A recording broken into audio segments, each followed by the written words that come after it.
So if you want to head over and watch on YouTube, do that. Um, we'll see if we get any guest requests in here. I doubt it. I doubt it. I mean, if you've seen any of the previous lives, it ends up being the same story where they say, I want to debate that Trump is corrupt. And then by the end of it, they're like, he is corrupt. I just don't care. Same thing with the mass deportations are dangerous, inhumane, and wasteful. By the end of it, they're like, yeah, that's all true, but I just don't really care. So, noticing a common theme here, not much of a debate. We agree on the facts. We just have different values. I like things like freedom and democracy and the US Constitution. They like things like what does Trump feel like doing today? That's the only metric that matters to them to like dictate how the US government should be run. And it shouldn't be surprising. The reason all of these, including me, there were way more MAGA people in the guest requests around election time when Trump's approval rating was like in the high 40s. And not the case anymore. No one really supports this guy. Rich Poor 84. I see you in the guest requests. What did you want to chat about? Trump Goat says Gavin Martin, who is from probably a Chinese or Russian bot farm, and if you spam one more time, you're going to get muted. White guys for Harris? Do you want to debate any of the prompts on the screens or Mexicanos con Trump? I see you in the requests as well. Okay, Gavin, I gave you a heads up. You can say I love Trump and all that stuff. You just can't spam. You just can't say the same thing multiple times. It's my only rule is like no spamming and no slurs.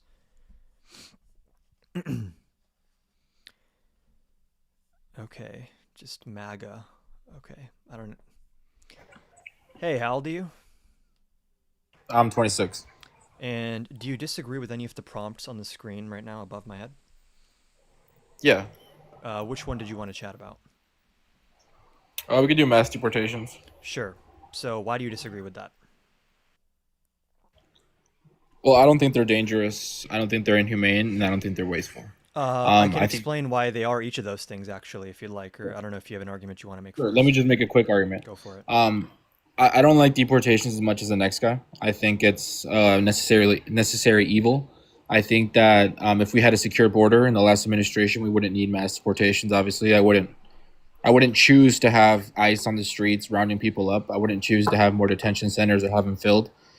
I want a secure border, which is why I voted for Donald Trump, not for mass deportations, but that's just a necessary Okay. response to basically what happened. Okay, so I just want to go through piece by piece here. Mass deportations are dangerous. Why do I say they're dangerous? Because in one case, I mean, actually, in over 200 cases, U.S. citizens have been detained. They were not allowed to call their lawyer, not allowed to call their family in many cases. So you see ICE violating people's civil liberties, whether it's people who are peacefully protesting, being pepper sprayed or shot with pepper balls. This is an example of ICE using tactics that I think are antithetical to our constitutional freedoms. On top of that, you have anti terrorism agents, anti trafficking agents, people from the DEA and the FBI who do actual important work. They're being reassigned to instead go after non criminal migrants. That makes us less safe when you take anti trafficking agents and tell them, no, no, no, don't worry about those traffickers. How about you instead go to Home Depot and 7-Eleven and you harass people who maybe overstayed a visa or they are asylum seekers, for example. And then the next one there is inhumane. I think it's inhumane to trick people who try to follow the rules. If someone comes to our border,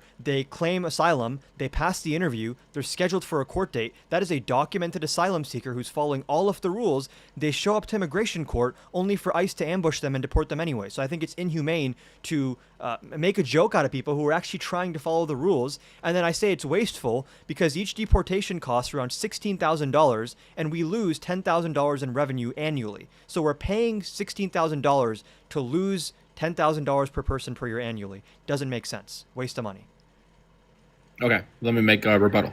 So I would argue that mass deportations keep U.S. communities safe by enhancing public security without making more risk. So, for example, removing criminal non-citizens But like MS-13 they Brenda stopped Aragua. doing that though. That's the issue. Hold on, let me finish my argument. So DHS reported 400,000 formal removals in 2025. 70% of those are targeting people with convictions or charges, correlating with a 95% drop in gotaways and a 56% rise in F stuff seizures, preventing people ODing and unaliving.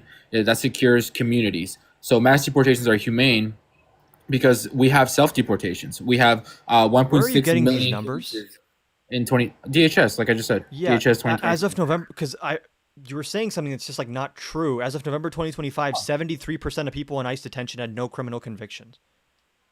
Well, yeah, an ICE detention. So we're talking about formal removals. So Well, DHS reported that's the next step. 400,000 I think we should also be formal talking about removals, detentions. and 70% of those were people with convictions, charges, and whatever. Mass deportations, I would say, I mean, we have self deportations, 1.6 million cases in 2025, where we have individuals that can leave, get sponsorship, not rounded up, not put in detention centers.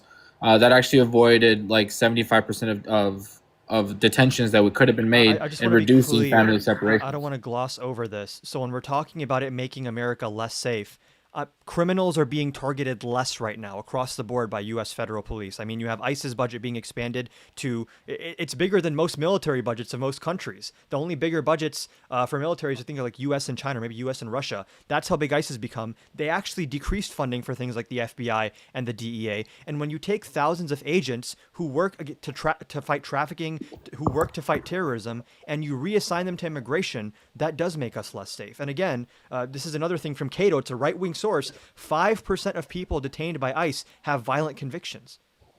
73% have no convictions. So, like, but why are we prioritizing? Again, you're talking this? about detaining people, not Yes, deportation. that's relevant. Because a Sure, deportation, either it's they get relevant, but a judge it doesn't to. like negate. That's relevant, but it doesn't negate the fact that the majority of people being deported are criminals. Why are we talking? Why are we not talking about detention though? Like, people shouldn't be detained for doing nothing wrong, right? Well, people are being detained because they did something wrong. The majority of the time. It's either that or they have to verify who they are. They have to Well, verify their I mean, do you support what they're doing at courts then? deporting people whose cases get dismissed. No, Yeah, no, no. Why are the cases dismissed though? ICE is asking judges to Yeah, dismiss the case. DHS, they first lure the person there who, again, is a documented asylum seeker in Not many luring. cases. They have a court case. They have a court date. How They're is it showing up to luring? see a judge. They get there and the judge like, sorry, bro, DHS just called us and said we're dropping the case. They walk out of the room and bam, ICE grabs them, puts them in for expedited removal. That's not inhumane to you? These are people who are trying to do the right thing. They're Hold following on. all the rules. Right, and the rules are that if you get denied, your case gets dismissed, you don't get asylum, you get deported. That's how it goes. Over 60, and that's my issue. That was my main issue with the Biden administration. We let way too many people in with the magic word asylum just for them to get denied and then have to be deported by the next administration. Over 70% of the asylum claims Hold from Biden administration I agree. got denied. I'm not talking about people who a judge says you can't get asylum. Let the judge see them. Give them the due process of the judge deciding, do you get asylum or not? These people are not even getting That's that due the process. case. That's what's happening. No, That's ICE what's is happening. dropping the case so the judges get judge can't denied. rule on it. Like I just told you, over 70% of the cases of asylum are being denied. That's terrible. That's so many That's people that fine. came in here. And Then how is that fine hold to on. you? If 70% get denied, then deport that 70%. No one has an issue with How that. was that okay though? You just had 70%. How is that okay? Of, like, That's our that many that's people our court coming system. into the U.S. That's our court starting system. their life. That's our and then court being system deported. working as it should. That if you don't But have I a thought you valid guys claim don't for like ICE asylum, rounding people up. can I finish? I thought you guys were against ICE rounding people up. If But now you're saying that's a good thing. If someone is actually a threat to the country, I want them deported. If someone's asylum claim is rejected by a judge, I want them deported. So do all Democrats, by the way. What we're complaining about is people's due process rights being denied, their First Amendment being denied, them being put in detention, not allowed to call a lawyer, not allowed to call their own family. Their family doesn't even know where they are. And again, you can say that if a judge rejects someone, that's fine. They're showing up. The reason they have the case dismissed is so the judge can't rule on the case. And then they say, oh, we're just going to put you in for expedited removal. Now, this is being adjudicated in the courts. There's a very good chance this is illegal. I'm not going to say for a fact that it is yet, but it's very likely illegal because it bypasses the rules put forward in the Immigration and Nationality Act, which says if you pass a credible fear interview, you get to see an immigration judge. That's all I want is if you come here and you claim Okay. asylum, let them see a judge. That's all we want. Let me address that. So it's Yeah. weird how it only became unconstitutional in Trump's administration, not during Clinton, who created expedited removal. It was fine during that time. I'm not saying It was expedited fine when- removal is Hold illegal. on. It's not my claim. Okay. Okay. So that I don't know what you're saying was possibly illegal. Expedited Then. removal applies to people that have been here for under 6 months, I believe, and they've been found within some proximity of the border. But all of those people, no. they can request a credible fear interview. And if they pass that interview, they Yes. get to see a They judge. can appeal it. Huh? They can appeal it, but the thing is, expedited removal used to be 2 weeks and within I know. 500 miles of the I border. know. Now it's anywhere in the U.S. and with less than 2 years. I thought it was 6 months. No, it's less than 2 years. I can pull that up for you. And I also pulled Okay. up the DHS thing just in case anyone Sure. wants to see that. Sure. So this is I feel like I'm not getting a response to what I'm saying though. no, I literally addressed what you're saying. So yes, people are going to court cases. They have a legal. They are going through a legal Shouldn't the process. judge be asylum. allowed to adjudicate that case? Yeah, but the judge dismisses it. That's The fine judge too. the judge is forced to dismiss it because DH No, says no, no. The judge is not forced Yes, to dismiss anything. dude, de facto, if the DHS tells the judge we're not doing anything here, we're dropping the case, we're not gonna argue in this case, the judge has to drop it. One of the parties has now left the case. Okay, but the judge doesn't have to dismiss the case. They're being pushed If to dismiss the DHS case. says we're not They are gonna being pursue this asked case, the to judge dismiss is the forced case. to drop the case. Okay, here's Like de the facto. percentage. 70% of ICE arrests are of criminal illegal aliens charged with or convicted of crimes in the U.S. And that's according to Homeland Security as of. I don't know where you're getting this from. I've seen AIC, I've seen Cato referencing DHS numbers. I've never once so far heard that the majority of the arrests are criminal. I don't even think. Yeah. I mean, it just Hold on. depends what kind of. I don't even media think the you Trump consume. administration claims that they're criminal. So I don't know why you're making this claim. Because it's literally on their Homeland Security website on DHS. For detentions? For arrest. It says 70% of ICE arrests are criminal illegal aliens. Can you share this link? Yeah. So Is it people with DHS. criminal convictions? me see if it's a is this conviction. Cato study from November 2020, November It 24th says fake? criminal illegal aliens charged with or convicted of a crime in the Dude, U.S. hold on. Like, do you think I made this up with AI or something? Hold on. I'm switching Like, this the. is a real website. Hold on. Do me a favor. I'm gonna remove you. I'm gonna add you back. It won't let me switch the scene if you're in here. Just get back in the request real quick, okay? I just want to switch the scene to this, and then you can hop back in the requests. Mexicanos con Trump. You can hop back in the request. I just had to switch to my screen share. Yeah, I just this is what I'm looking at here. Only 5% of individuals booked into ICE detention had a violent criminal conviction. And here they've even divvied it up. Property crimes, vice, other violent crimes, and then just immigration, traffic, no conviction. And we have 73% here with no conviction. The source is that? Immigration and Customs Enforcement. Yeah. This is the source. This is the booking, the charges for everyone. Yeah. The numbers are all here. No charge, 44,000, and there's nothing else here that's even in the 5-figure range. How many people does it say are deported or are counted in that? This is run date from November 17th to what is this? I guess this is for November. This is FY 2026 year-to-date ICE bookings data that are updated through the 15th of November, and this is showing a total of 61,000 detentions, and 44,857 of those had no charge. Okay, yeah. So we're looking at two completely different numbers. I'm looking at overall deportations, which is talking Right, about. you started also- you started with that as well. But we should be talking about detentions. Right. This is talking about ICE arrests. But what I'm saying is my numbers are a lot bigger. Like the numbers that we're looking at here are of all the deportations, not just the deportations in November. The reason I'm disputing your numbers is because Stephen Miller gave ICE a directive to stop prioritizing criminal convictions. So obviously that's going to be reflected in the data. Who did? Stephen Miller.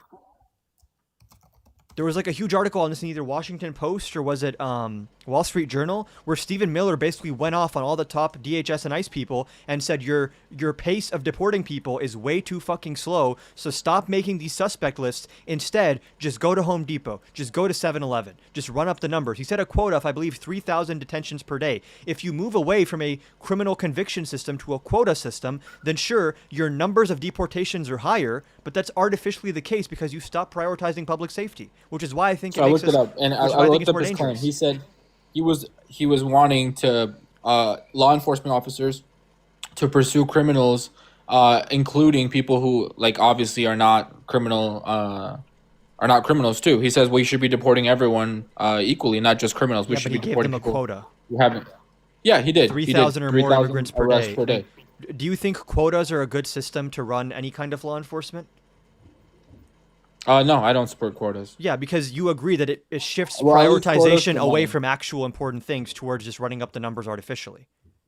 I think it can be a slippery slope, especially for money. But I mean, if you're saying you have to, have some sort of arrest or whatever, like if you know there are criminals, if you know there are people who are here illegally, which we do, I think a quota makes sense in that case. But I don't think a like quota quotas in makes general. sense in this situation here, where they're not even just telling ICE agents, they're telling FBI agents, DEA agents to stop investigating trafficking and terrorism and instead do immigration enforcement. I believe we read earlier that He never said- 3,000 He never said FBI stop agents. looking for trafficking or anything like that. He never said stop looking for criminals. It's a reprioritization and reallocation of resources, which are finite. So if you're reallocating resources away from terrorism, away from trafficking, towards harassing asylum seekers, then I don't think that's actually a good thing. I think it's No, dangerous. It's you're just inhumane. you're including and enforcing the law equally amongst everyone, even people who haven't committed crimes. If they're still here illegally, they're still here illegally. Why aren't we And harassing prioritizing public asylum safety? seekers is not even a thing. I think, like what I told you, I think harassing asylum seekers would be letting them in, giving them a false hope, and then Yeah. being deported and put in detention centers. I think that's terrible. And that's what the Biden administration did with the That's CBP what One app. Trump is. The CBP One app was to schedule credible fear interviews at ports of entry It was for asylum appointments. for Yeah. credible fear interview appointments at ports of entry. Which the point of the CBP One app was to have people stop entering from non-ports of entry to consolidate the entrance. It doesn't matter how you came in to claim asylum. You could download the app no matter where you were in the U.S. But the and point of claim asylum CBP too. One was to streamline and have a more Exactly. efficient system. Which To isn't have that more people better? come in through Would you asylum. want inefficient? That's the issue. Hold on. It's not about more. It's about consolidating them around certain places so it's easier to manage. Like, would you? Right, but the people you he would prefer- consolidated were people Hold that on. didn't have valid asylum claims. You'd prefer that people come to a port of entry if they want to claim asylum, right? Not just going to like a random part of the border. I like the migrant protection protocol that Trump established, and I That, think that people affected can. virtually no one, and wasn't it ruled unconstitutional? No, it wasn't. It was never ruled unconstitutional by the Supreme Court. Hold on. It was Supreme removed- Court, or it was struck down by a court. No, Maybe some court deemed it unconstitutional, but the Supreme Court didn't. No. that I didn't ask if the Supreme Court did. Lower courts also have authority. Yeah, Remain in Mexico was struck down and officially ended in the U.S. Hold on. The U.S. Supreme Court affirmed in June 2022 that the Biden admin had the authority to end the program, and lower courts subsequently removed their Title 42. mandates to continue implementing it. Not unconstitutional. They can end it because obviously the virus Well, wasn't going it around was anymore. struck down by lower courts, though, right? Sure, lower courts called it unconstitutional. The Supreme Court upheld that they could be taken away since the Sure. the six. Do the lower courts' decisions not matter? No, I think they do, but I think when it comes to like And also, deeming this something as affected unconstitutional- like how many people? Like 20,000 people, right?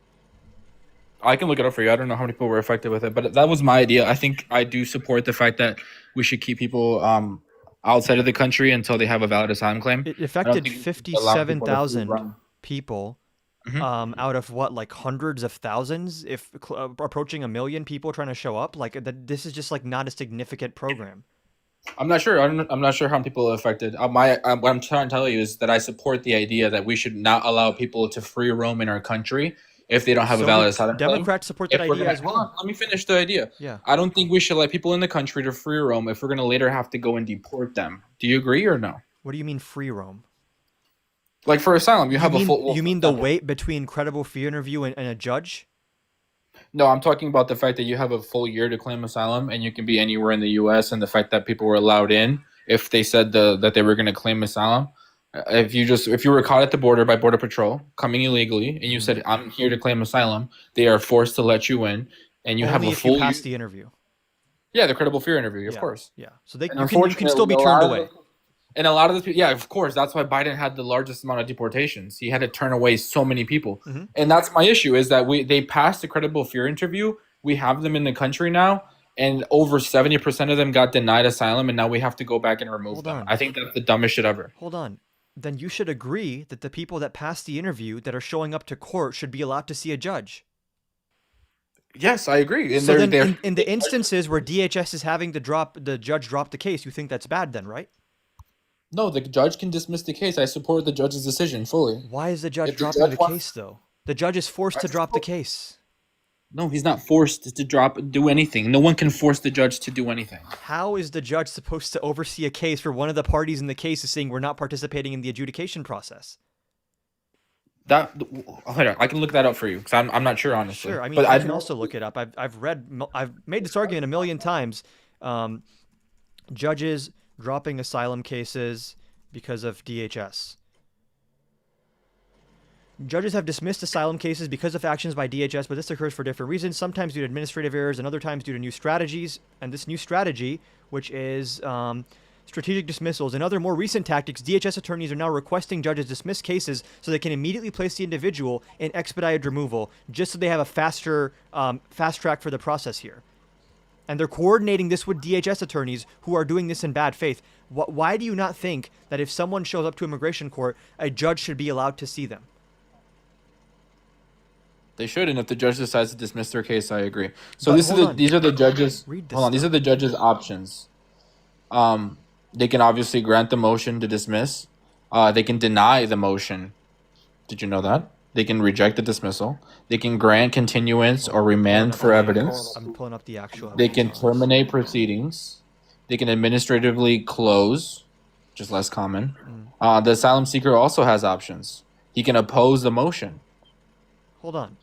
Have you not? I mean, there are documented cases of DHS pressuring these judges. These are Article 2 judges. Yes, they're under they're under the discretion of the executive branch. They can just be So now you're ordered. stepping back and saying, okay, the judge does have a choice, but they're pushing the judges, and that's where No, we I agree. mean, my understanding is I can find this, that there are cases where DHS says we are just not going to pursue this case anymore, and in that case, the judge is forced. I mean, I can find this for you if you'd like. I'll look it up.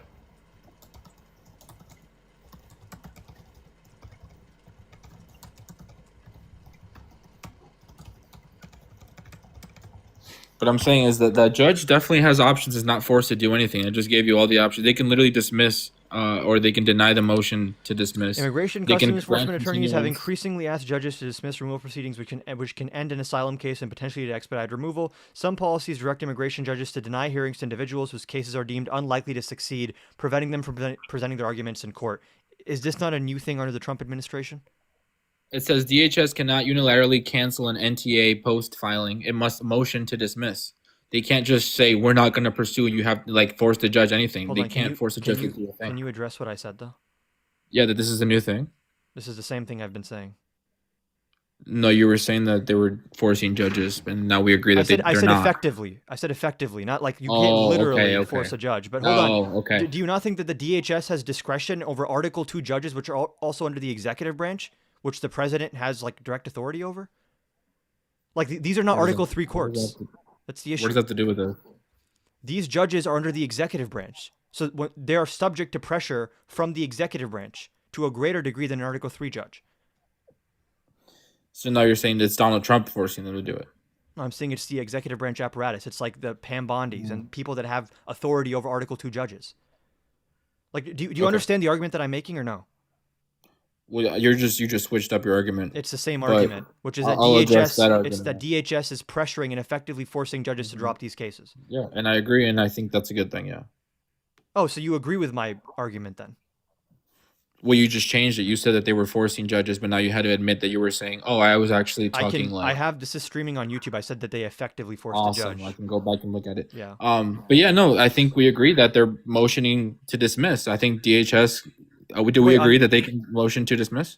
They can motion. They have legal rights, just like the asylum seekers do. But Perfect. can And they? the- Can and the they judge abuse that? And the judge. Can No. they And the abuse that? judge.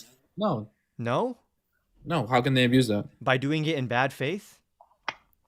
What's bad faith? That's your opinion. That they just What you want to think is speed bad up the faith. deportations here. I mean, you're Yeah, they disputing wanna things that the speed it Trump up administration because we doesn't had- dispute. So I'm confused why you. Yeah, they should speed it up because we had way too many people Okay. coming in with fake So, asylum claims I and just want false to be asylum claims. fantastic. So then we agree on the fact, but you just think this is okay, right?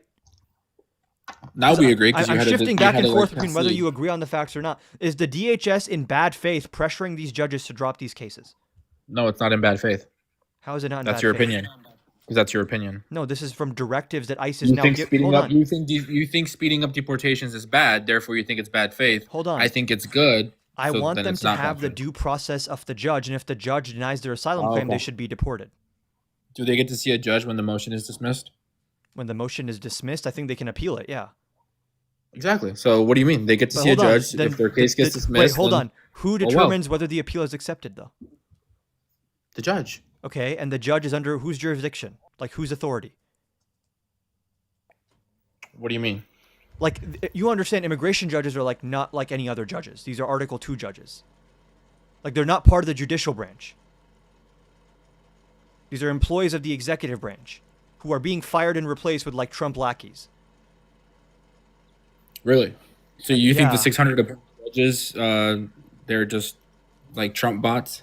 Did I say all of them are Trump bots? I'm wondering. You think the ones? No, you I don't think they're all being of them. The fired ones that are because being they're fired bots and at all? replaced, the people that are being replaced with in many cases don't even have qualifications for this. Trump Oh. today just Do you fired, think- according to this person, 8 judges in New York. Like, let me just make this clear. In good faith, if DHS goes to an immigration judge, right, and they say, this person's claiming asylum, we want a motion to dismiss the case. The asylum claimer obviously is like, please don't do that. But then the judge is like, I'm going to get fired if I don't listen. You don't think that that's happening? No, that sounds like conspiracy to me. Okay, so if I can pull up examples of Trump firing judges that grant asylum, will you concede? No, because let me ask you a question. Do you think that judge that granted asylum to the Afghan guy who pew-pewed the National Guardsman, do you think that judge should be fired?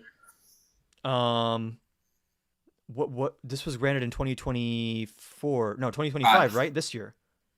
Yes. Do you think the immigration judge that granted him asylum, by the way, this guy came in under Biden on a Biden operation. And then under Do you Trump, they think were that granted guy? asylum. Do you think the guy who? Huh? And then under Trump, they were granted asylum. But yeah, continue. Yeah. Do you think that immigration judge should be fired?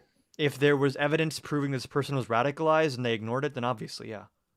Okay, so then we can agree that immigration judges can be fired when But they're these- not doing their these- job. Hold on. Do you think Trump is firing people on the basis of merit and not just personal loyalty and obedience?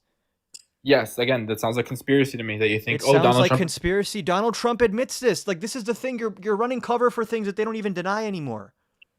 Pull that up where he admits that he's gonna appoint Did you not see people his big tweet at Pam Bondi where he pressured her to fire Eric Siebert and replace him with Lindsay Halligan, who's like an insurance lawyer? Yeah, can you show me where in that it says it's because that she doesn't like Trump and he wants people that like Trump? Sure. Because that's what I mean. I think you guys are very smart, but then you like dive into being disingenuous No, and say, I think you "Oh, give it's because-" you're super charitable to Trump for like a reason, like no reason. no, I think you guys just want to like. I mean, it's borderline like tinfoil hat shit. Like you guys think No. Donald Trump is doing this because he's some This some is- big evil. This is a truth villain. This is a Truth Social post that was Okay. supposed to be a DM to Pam Bondi that he accidentally posted. Okay, perfect. Read it.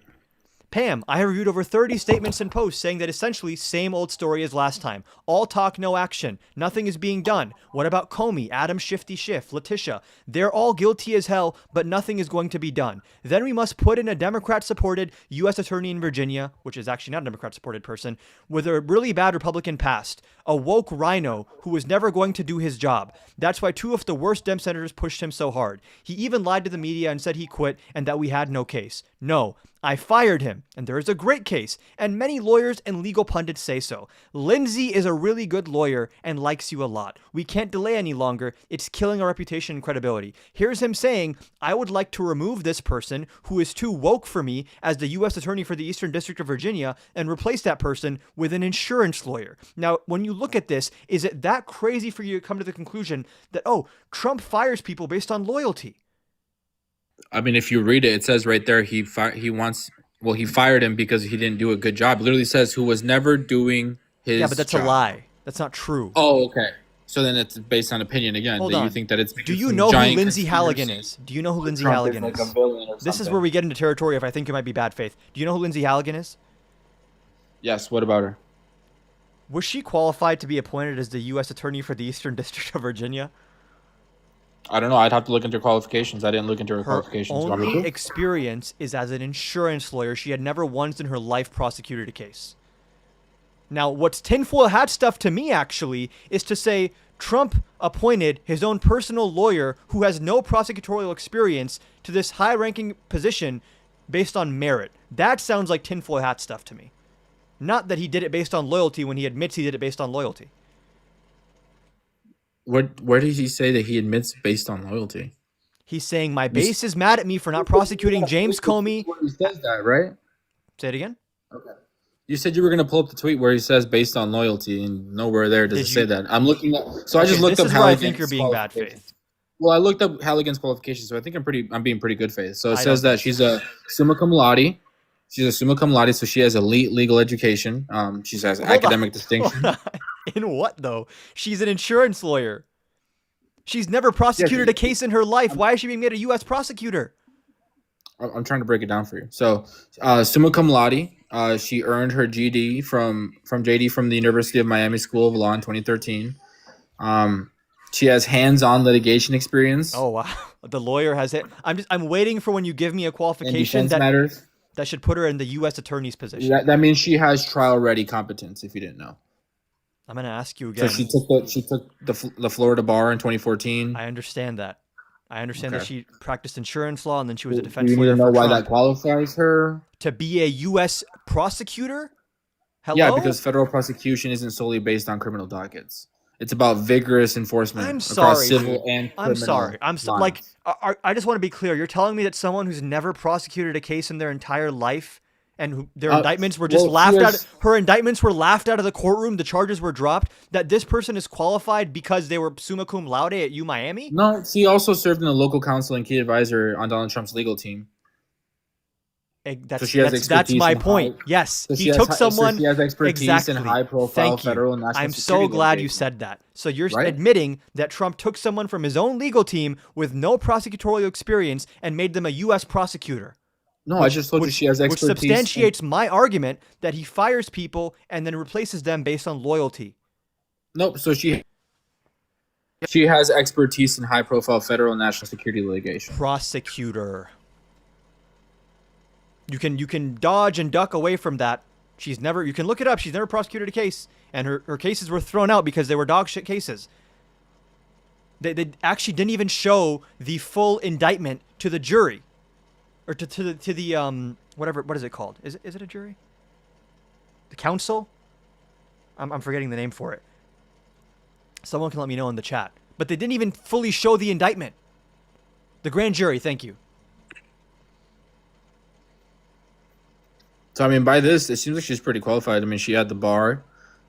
She has experience. U.S. prosecutor for the Eastern District of Virginia. You think that just going to law school and being someone's defense lawyer is... Come on. No, I think someone Come on. has Just like. be honest. You know. experience. You know. No, I'm just not a conspiracy theorist like you. I think someone that has I experience. think in you are a federal- conspiracy theorist because you see something happening in front of your eyes and you're like, this can't be possible. Trump is too good for this. He could never... Like, look at the screen, dude. The only tinfoil hat stuff I'm getting right now is from you, where Trump admits, "Hey, I want to fire this guy because he's not prosecuting my political opponents. Let's Because he didn't replace. do a good job. Let's He wasn't replace doing him." his job. His definition of not doing a good job is that he didn't prosecute people that Trump wants him to prosecute that needed to be prosecuted. because they're Trump's political opponents. No, baby, because they needed to be prosecuted. Based So on just based to be on clear, what? if someone is Trump's opponent, they can't be prosecuted, right? In your book. They can be prosecuted if it's not politicized. Oh, okay. You can That do a makes sense. sarcastic voice. This is on the screen. It's been on the No, that screen. makes sense. We don't have to run from this topic. I just want everyone here to be clear that you are saying that this post above she's me qualified. does not indicate any sort of people being firing and replaced based on favoritism. It's just merit-based qualification, right? No, it literally says because he wasn't doing his job word for word. So and yeah, what- you're right. And the post says, "What you, is the you job? said you were gonna pull up a tweet that said based Hold on. on loyalty. Nowhere in there is the word loyalty. What is the?" Can you pull up a tweet that says loyalty Dude, or I that he's feel like you fired have someone because they're- basic comprehension skills. Maybe you don't. Yeah, and what does it say? Who was never doing his job, right? Did you read this actual post? Yeah, you just read it to me, and you have it right there. And So you, yeah, you I actually just read think it. that there's nothing wrong here. No, I'm not a conspiracy theorist where I think that Donald Trump is a villain that's trying I to think appoint you are a people that conspiracy terribly- theorist because you refuse to believe what Trump himself is So saying. you think? Okay, just to be clear, you think other presidents have appointed people that aren't agreeing with them in other? I know damn well that Biden Other didn't ways. because his own DOJ Oh. investigated him. Okay. His own DOJ. So- You can chuckle. His own DOJ indicted his own son. So presidents hold don't- on. Could Pam Bondi ever indict Trump Jr. Eric Trump? Obviously not. Never. I'll bet you If $10 they billion, wanted to, dude. if they wanted to, that's conspiracy theory Hold on. talk there I'll bet you too. it's That's not though. conspiracy talk. That's You tinfoil can throw hat out the talk. word conspiracy. That's tinfoil hat talk, bro. You're the one doing tinfoil hat talk because you refuse to accept reality. It's in front You're of your saying eyes. Pam Bondi would never prosecute Donald J. Trump Jr. What's your proof of that? That Pam Bondi is a What's loyalist. your source?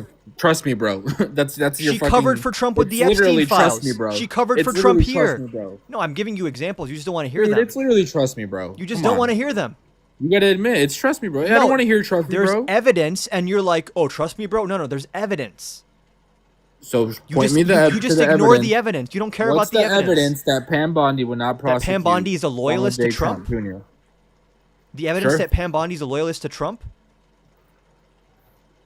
The fact Do you- that she, again, the that- fact that's that she where- that's listened when to you're what he being told her disingenuous. to. Do you think that The fact that presidents she, are appointing people that aren't going to push their agenda and aren't going to agree with them in some way, shape, or form? to the That's DO, literally what to fucking the, presidents do. to the DOJ, That's literally what fucking presidents do. to the They appoint DOJ. people- Merrick Garland. Yes, you they think you choose- think Merrick Garland they was like a super choose- political attorney Do general? they Really? choose who they appoint? Yeah. Would they pick someone that they think is not going to do a good job? Do a good job or be loyal. I'm asking you, do a good job. Do you think they would appoint someone that's not going to do a good job? Depends on the president. Trump appoints based on, So let me based ask on you this loyalty. question. Let's see where you are mentally. Do you think Trump, if he had someone that's going to be loyal to him, but he knows is not going to do a good job, do you think he would appoint What them? does good job mean? Do their job No, properly? Trump doesn't give a fuck if they do their job properly. He cares Okay, if they're perfect. loyal So to you him. think it's loyalty over doing their job? That is what is in the post above me. Pam Bondi listened to what he told her to do here. So yeah, you can Where it you says can the be guy didn't do obtuse. his You can job. be obtuse about it. It's like in front of our eyes. No, bro, you're being conspiracy. I think you are. conspiratorial. Like it's in front of your eyes. Yeah, where it says he didn't do his job. And what does he say that his job was? To prosecute Comey, Schiff, and Letitia, To prosecute people that need to be prosecuted, yes. who are his political It's opponents such a circular who argument, didn't do bro. It was shit so much wrong. better to be arguing about fucking deportations and this bullshit. Like this Because- conspiracy theory because talk is so fucking dumb. We got here because you for some Trump reason is a wanted to. villain. For some reason you Trump wanted. is evil. Can I finish, or are you here to just be sarcastic?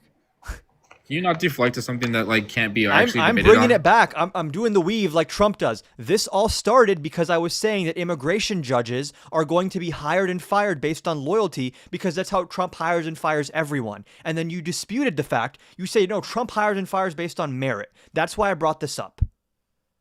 Right, and then that's why I asked you, do you think he would appoint someone That's like why. say, That's also why he brought back Schedule F. By the way, that's literally what Schedule F does. So now do you want to debate Schedule F? This all ties into what I'm showing you, what we've been talking about, which is we have to agree on the premise before we get into the immigration argument that Trump replaces executive branch people based on loyalty. There's no way you think Pete Hegseth was appointed for like his experience. Hello?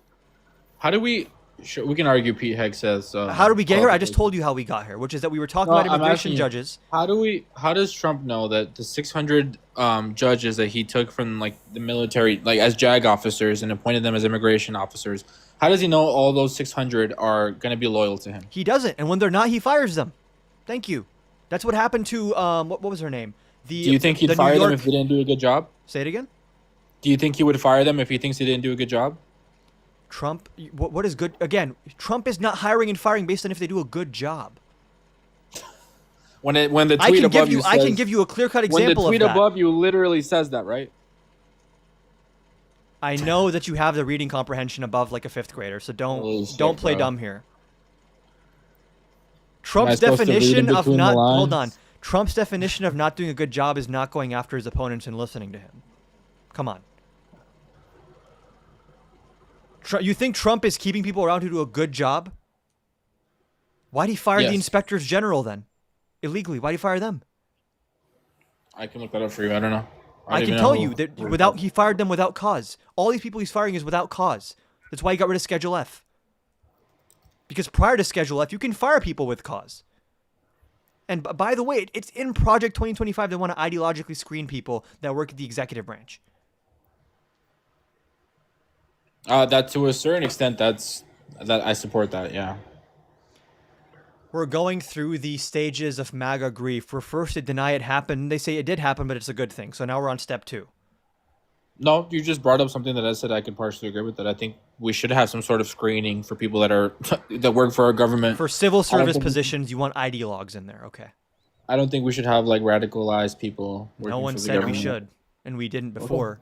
perfect. Oh, really? Yeah, we I would have. disagree, We're supposed to have merit-based hiring. and I would disagree. You disagree with merit-based hiring? Okay. No, I would disagree that that's what happened during like past administrations. You can disagree with that, but Trump. I gave you examples of Trump firing very, very qualified people. I gave you a specific example of the inspectors general who in 2023 alone identified almost $100 billion in waste. Sounds like a pretty good job, seeing as they identified more waste than Doge ever did. And Trump fired them. See, there's a clear-cut example. Trump fired the actual government auditors who found almost $100 billion in waste in 2023, and he replaced them with Elon Musk. And what did Elon Musk do? Was he doing a good job? No, he was just loyal to Trump and the Republicans, and he just cut like left-leaning programs that he didn't like. So that actually makes my point for me. There are countless examples of this. I don't know why you want to die on this hill. I mean, you brought this hill up, and you're the one that's Yes, literally it's an going important into premise. conspiracy theory territory, saying that Donald Trump is only appointing people that are loyal to him. Listen, we you obviously sound see like a him- conspiracy theorist when I show you reality, and you're like, that's not real, actually. bro. You literally had to walk back your claim about immigration earlier, bro. No, this came from that claim, which is that DHS can pressure Article 2 judges because they're executive branch judges. So for all intents and purposes, they But you can have force no it. sort of proof or evidence that they're actually going to be fired because of that. You have no. It's just Trump has fired people. Yeah, he has. On what basis? That they're not doing their job. No, that he's not happy Like, with. literally, you pulled up a tweet that says that. You just proved my point. Thank you. Dude, I refuse to believe that you're like naive or something, or you have the reading comprehension of like an elementary school. No, I don't what's think that's naive, the case. What's naive is to think that Donald Trump is a villain. I think you're and that smarter than everyone this. before him is like was looking for your best interest. No, what's naive is to see a guy that like attempts a coup and is constantly breaking the law and say, I think this is a good Attempts a faith coup. person. Yeah. The guy who appoints a Fox News host is the Secretary of War. That's a good faith normal person. Yeah, for sure. The guy who puts an insurance lawyer to go after his political opponents and the case is such a joke it gets laughed out of the courtroom. Yeah, that guy's a good faith actor for sure. That's naive. That's tinfoil hat no, stuff. what's naive is like to say shit like you just said and say like Pete Hegseth is just a Fox News guy. Like you're purposely like being disingenuous too. Like you know that he is a combat veteran, but you're Okay. saying shit like, "Oh, he's a Fox News host," Hold because on. you don't want to even Being a No, combat that's veteran how we know. That's how has people no like me bearing. know that you're not a good debater. You're not a good faith debater. You say shit to make it sound good, but you know it's not true. Wait, so you're saying that being a veteran is like grounds to run a Is massive that what agency? I said? That's Is that you what I just- said? That's what you just Is implied. that what I said? Yeah. No, I said that you're a bad faith debater because you said Pete Hegseth is just a Fox News host, completely ignoring the fact that he's What a was combat he when veteran. he was appointed You to don't that want to say position? he's a combat veteran. You Hold don't on. want to say Can that. for some Hegseth be reason multiple because you things? think- Can because Hegseth you be think multiple that things? That might be something that people will think it's a good Can thing. Hexeth be multiple things, or it only has to be Yeah, one it's thing just at a weird how time? you would only point out the Fox News thing. I pointed out his most recent experience. Sorry, that's how every job works. You look at your most recent experience. Yeah. I don't know. It's just weird. I And think you're a bad faith being debater. a veteran or being an insurance lawyer, these are not pieces of experience that should put you at top-ranking executive branch positions. You think Pete Hegseth was qualified to be the Secretary of Defense? Yeah, I mean, I have no issue with it. I think he's a combat I veteran. know He's you don't have an Stanford issue with it, educated. but is he qualified? Yes, he's Stanford educated. I have no issue. He's not a dumbass. Dude, going to Stanford or being like summa cum laude is not a qualification to be appointed to like a high-ranking U.S. position. What are you talking about? What are the qualifications? Many Tell people me. go- What are the qualifications necessary? You should have experience as a chief executive officer, or like What are the qualifications necessary? Not your opinion. What's necessary? the president appoints you and you're confirmed. So you get confirmed. Did he get confirmed? That's the requirement. Qualifications are immaterial, right? Like they're not written down. You can technically appoint anyone. You could appoint me. Like if Yeah, I but would you get confirmed? who knows? If I Probably hold on, not. if I got confirmed and some lib was arguing with you, he went to University of Michigan. He graduated a good GPA, one of the best colleges, number and one. then you get number, nominated by number someone one that's very public important. university in the country. Would that be grounds to give me authority over like tens No, of but thousands obviously of people? you also have to rely on the nomination of someone that is that has leverage, just- right? So like Kash Patel nominated him. Even MAGA people usually don't deny that he's appointing loyalists. It just is. It's a good thing that he's doing that. But you're arguing something that's not even arguable. What Like, do you mean? What's I not just want to be arguable? clear. You think that Trump hires and fires based on merit, and there's no loyalty tests. Yeah. I don't know. Okay, if you can provide, I if you can provided you evidence. provide You just don't proof like that the there's evidence. Some sort of loyalty test that's needed to be taken. If you can provide proof for that, I would be all ears. But it sounds like it's just It's conspiracy in front theory of your talk. eyes, and you just don't want to hear the evidence. I mean, that's kind of the case for the whole immigration thing that you just got shown is like expedited removal. I mean, What? when you had to walk back the claim that they were being forced to do things, this is and not- I'm you still realize make- I'm immigration still judges making that don't get claim. forced to do. I'm still making that claim. Can an immigration judge deny the dismissal? They could, but they don't because they work for Trump. So why are you against invalid asylum claims being denied and deported? I'm in favor of that, which is why the judge should let the case proceed and finish the case. And if they want to give a deportation order at the end, then that's fine. That's different than What do you- expedited what do removal. you think about That's a the- Section the fact that 240 over- removal proceeding. What do you think about the fact that over 70% of the asylum claims are invalid? I think we should speed up the process so people aren't waiting just to be denied. But do you think it's okay that many people got in with invalid They asylum didn't. claims? They were rejected. What do you mean? Once they were here, Like, yes. you're- Once they went you're through the saying, process. oh, like what about the fact that Once all these they went asylum through cases? the process, we let them into the country. Hold on. They had a full year. You're and yes. they're getting I'm- denied, and now Trump has to deport them. So I'm how is that glad- Trump's fault? That's I'm- literally Biden's fault. You're conflating someone that goes through the removal proceedings and a judge rules a deportation order versus someone whose case is dropped halfway through and they're put in for expedited removal. Those are two very different categories of people. You Are understand they that, both right? in the U.S.? Are they You both, understand yes, that, are right? They both in the U.S. Yes. Are they both in the U.S.? Yeah. That's my point. Is that we let them into the U.S. and now we have to remove them. Why That's would we the fucking remove issue. them? Why did Biden let in so many fucking people that we now have to remove? Well, hold on. The influx began under Trump. Biden inherited that. Biden removed the migrant protection protocols, tried to stop border wall construction. Biden is responsible for dismantling Don't border shift the security. goalposts now. The I'm not. He's the skyrocketing, one that let the the people skyrocketing in. in border encounters began at the end of Trump's term. Biden inherited that from him. Why did Biden remove migrant protection protocols then? If he inherited so many people coming to the Because border, it was a why would he horrible dismantle program. border Because it security? was a horrible program. So it's good to let people in. Imagine seeking asylum from like the cartel, and we're like, yeah, just wait in Mexico for a little bit. You'll be safe Well, there. Mexico is not a country that, Hold on. gets- There were studies done. People that were subject to MPP were in many cases victims of like cartel violence and trafficking. The majority of the asylum claims were not from Mexico. They were at the I'm not saying Mexican they were. border. I'm not saying they Exactly. were. So you're like they're fleeing the cartel. Now they're stuck in Mexico. Hold on. That was There's 0.01%. There is evidence that people that were subject to remain in Mexico were then victimized by criminal groups in Mexico. Yes, Mexico failed Because to take care. do you agree Mexico that rule failed of to address hold the on. crime issue. That's Mexico's fucking issue. Yes, No, you're right. I can hold my people accountable. It's Mexico's issue. What? Mexico's Our asylum cases are Mexico's issue. no, the people that are in Mexico. It's Mexico's issue to defend them and protect them. Mexico shouldn't have a fucking What? crime problem. How are you confused? Do you think the United States should go into Mexico and protect people in Mexico? No, how about just don't make them wait in Mexico? Who should protect people in Mexico? Hold on, how about just don't make them wait in Mexico? So just let them in without knowing if they have a valid asylum claim. That's my issue. Let them in, get them quickly seen by a judge, which is what the Langford full bill, which year. is what the Langford bill would They have have done. a full year. Say it again. They have a full year to claim asylum. How about making it easy to claim it immediately and then punishing people that don't claim it Do immediately? you think do you think everyone will claim it immediately? You're being so. do you think Did I everyone's say that going through the everyone? Like, what do you process? say? What are you even debating me on right now?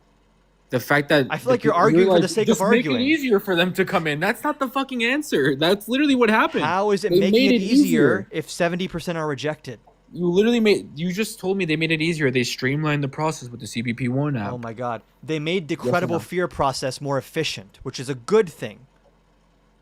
It was to speed up asylum claims. That's what it was for. Is that not a good thing to speed them up and not have You people just in told limbo? me. No, that's not the answer. Just to let more people in more quickly is not the fucking answer. That's What do you not the mean let answer. people in? You mean let them see a Literally- judge? No, they have a full year to apply. They have a full year. And They what can am be I in the country arguing? for a What full am I year. saying should be done to the system? You're saying we should. You're just saying we should let them. I'm arguing we should not let them in until they have a valid asylum claim. Go through the process at our border, and then we get let in. That's my argument. Your argument is let's let them in. Process to be let in is, hold on. The only process at the border is the credible fear interview. The immigration judge could be somewhere else. They're not going to be at the Of course, border. they have a full year. They so if they get caught at the border, they Hold get on. caught. No, because You I don't have think you know the 3 process. million cases on backlog. You understand that, right? That's why there's Right. such a long wait time. Thanks to what? Thanks to invalid Thanks to asylum Trump claim. sabotaging the Langford bill. The Langford bill. Yes. Bro, the Langford bill is extremely weak, and if you support the Langford bill, you would support what Donald Trump is doing, which is way stronger. So No. we'll address the Langford bill. The Langford But bill the was fact is, legislation. don't run away. Don't run away from the. Yeah, Trump has passed legislation on immigration as well. Yeah, for So- funding ICE, not the Langford bill reforms. No, he has passed multiple things for immigration, not just funding. That's But- fine, but but- you're saying the Langford bill is something that Trump passed is just not true. I didn't say he passed the Langford You bill. said if you support the Langford bill, you support what Trump's doing. No, those are Yes, different. which is Those are stronger than the different. Langford bill. Which is stronger than the Langford bill. So More inhumane don't than the run away Langford from the bill. claim that you support the fact that we should let people in without knowing if they have a valid asylum claim yet. Let them I've into our never country. said that. So you don't support that? I said they should pass the credible fear interview and see a judge Mm-hmm. immediately. Right. I but can repeat that's not myself the- a million but that's not times. the case. But that's That's not the why I case. want reformed immigration. Surprise. But that's not the case. And can you show me where they've tried to propose that they have to immediately see a judge? Because that's not the case, and The that's Langford impossible. bill sped up the adjudication process by giving border officers the ability to adjudicate asylum claims if they seemed like a little bit fishy, which would have reduced the number of people that were even going to judges in the first place. So you're saying that the Langford bill allowed immigration officers to decide on asylum claims? In some cases. I don't remember that, but I'll look that up. Okay. So my whole argument is that people should not be allowed into the country unless they have a valid asylum claim. I don't like the fact that they have a full year to be in here. Your premise makes no sense because people- how do you determine the How? validity of their asylum claim until they're in the country and they see a judge? But what do you mean? During Donald Trump's remain in Mexico, it That was being affected done. a was being fraction done. of a percent of People everyone. were waiting at the border while their asylum claims were being processed. That's how it should be. Hold on, you're just wrong. Hold on. That's how What it should be. percent of border encounters under Trump I'm not arguing what percent. I'm arguing were what it did. subject to remain in Mexico? Why is Carolina saying I came under asylum? What the fuck are you talking about? Fewer than 1% of total border encounters under the Trump administration were subject to the Migrant Protection Protocol. The program applied to border approximately... encounters. Okay, would you like me to look up asylum claims? Yeah.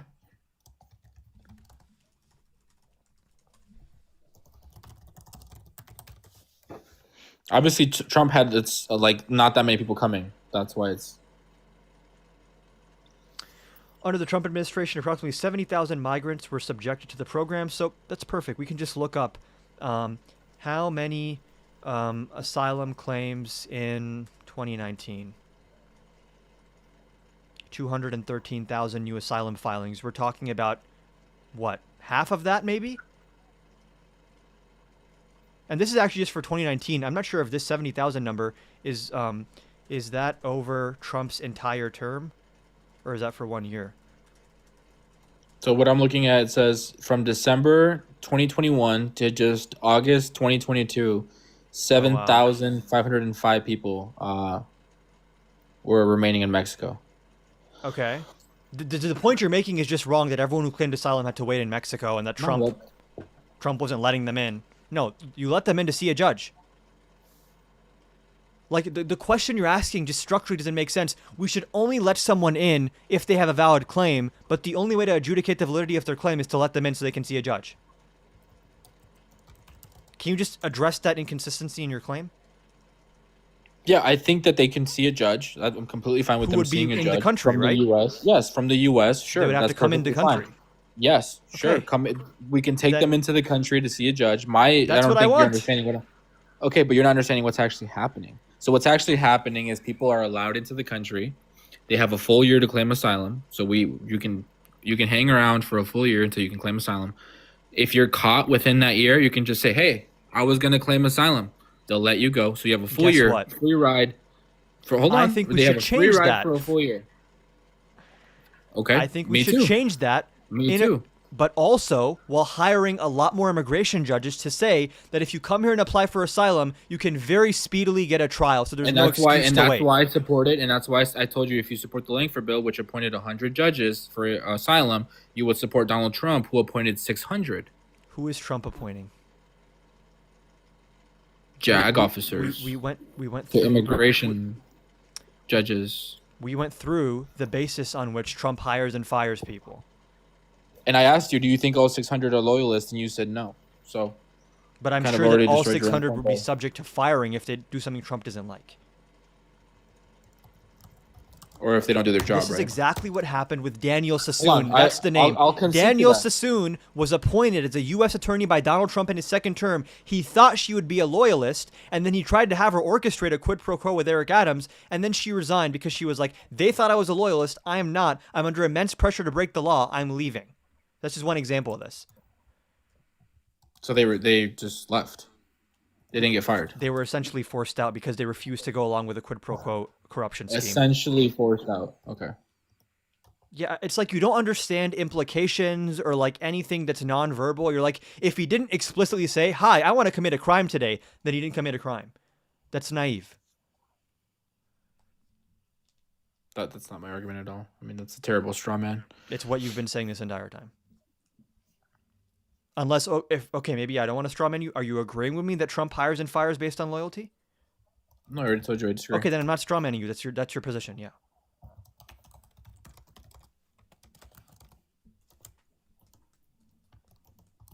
So we kind of agree on the asylum thing. You don't think people should be allowed into our country without We asylum don't things. agree on the asylum thing because I don't like what Trump is You doing. said you right want now. to change it, and I said I agree. Yes, to make it more humane and more efficient.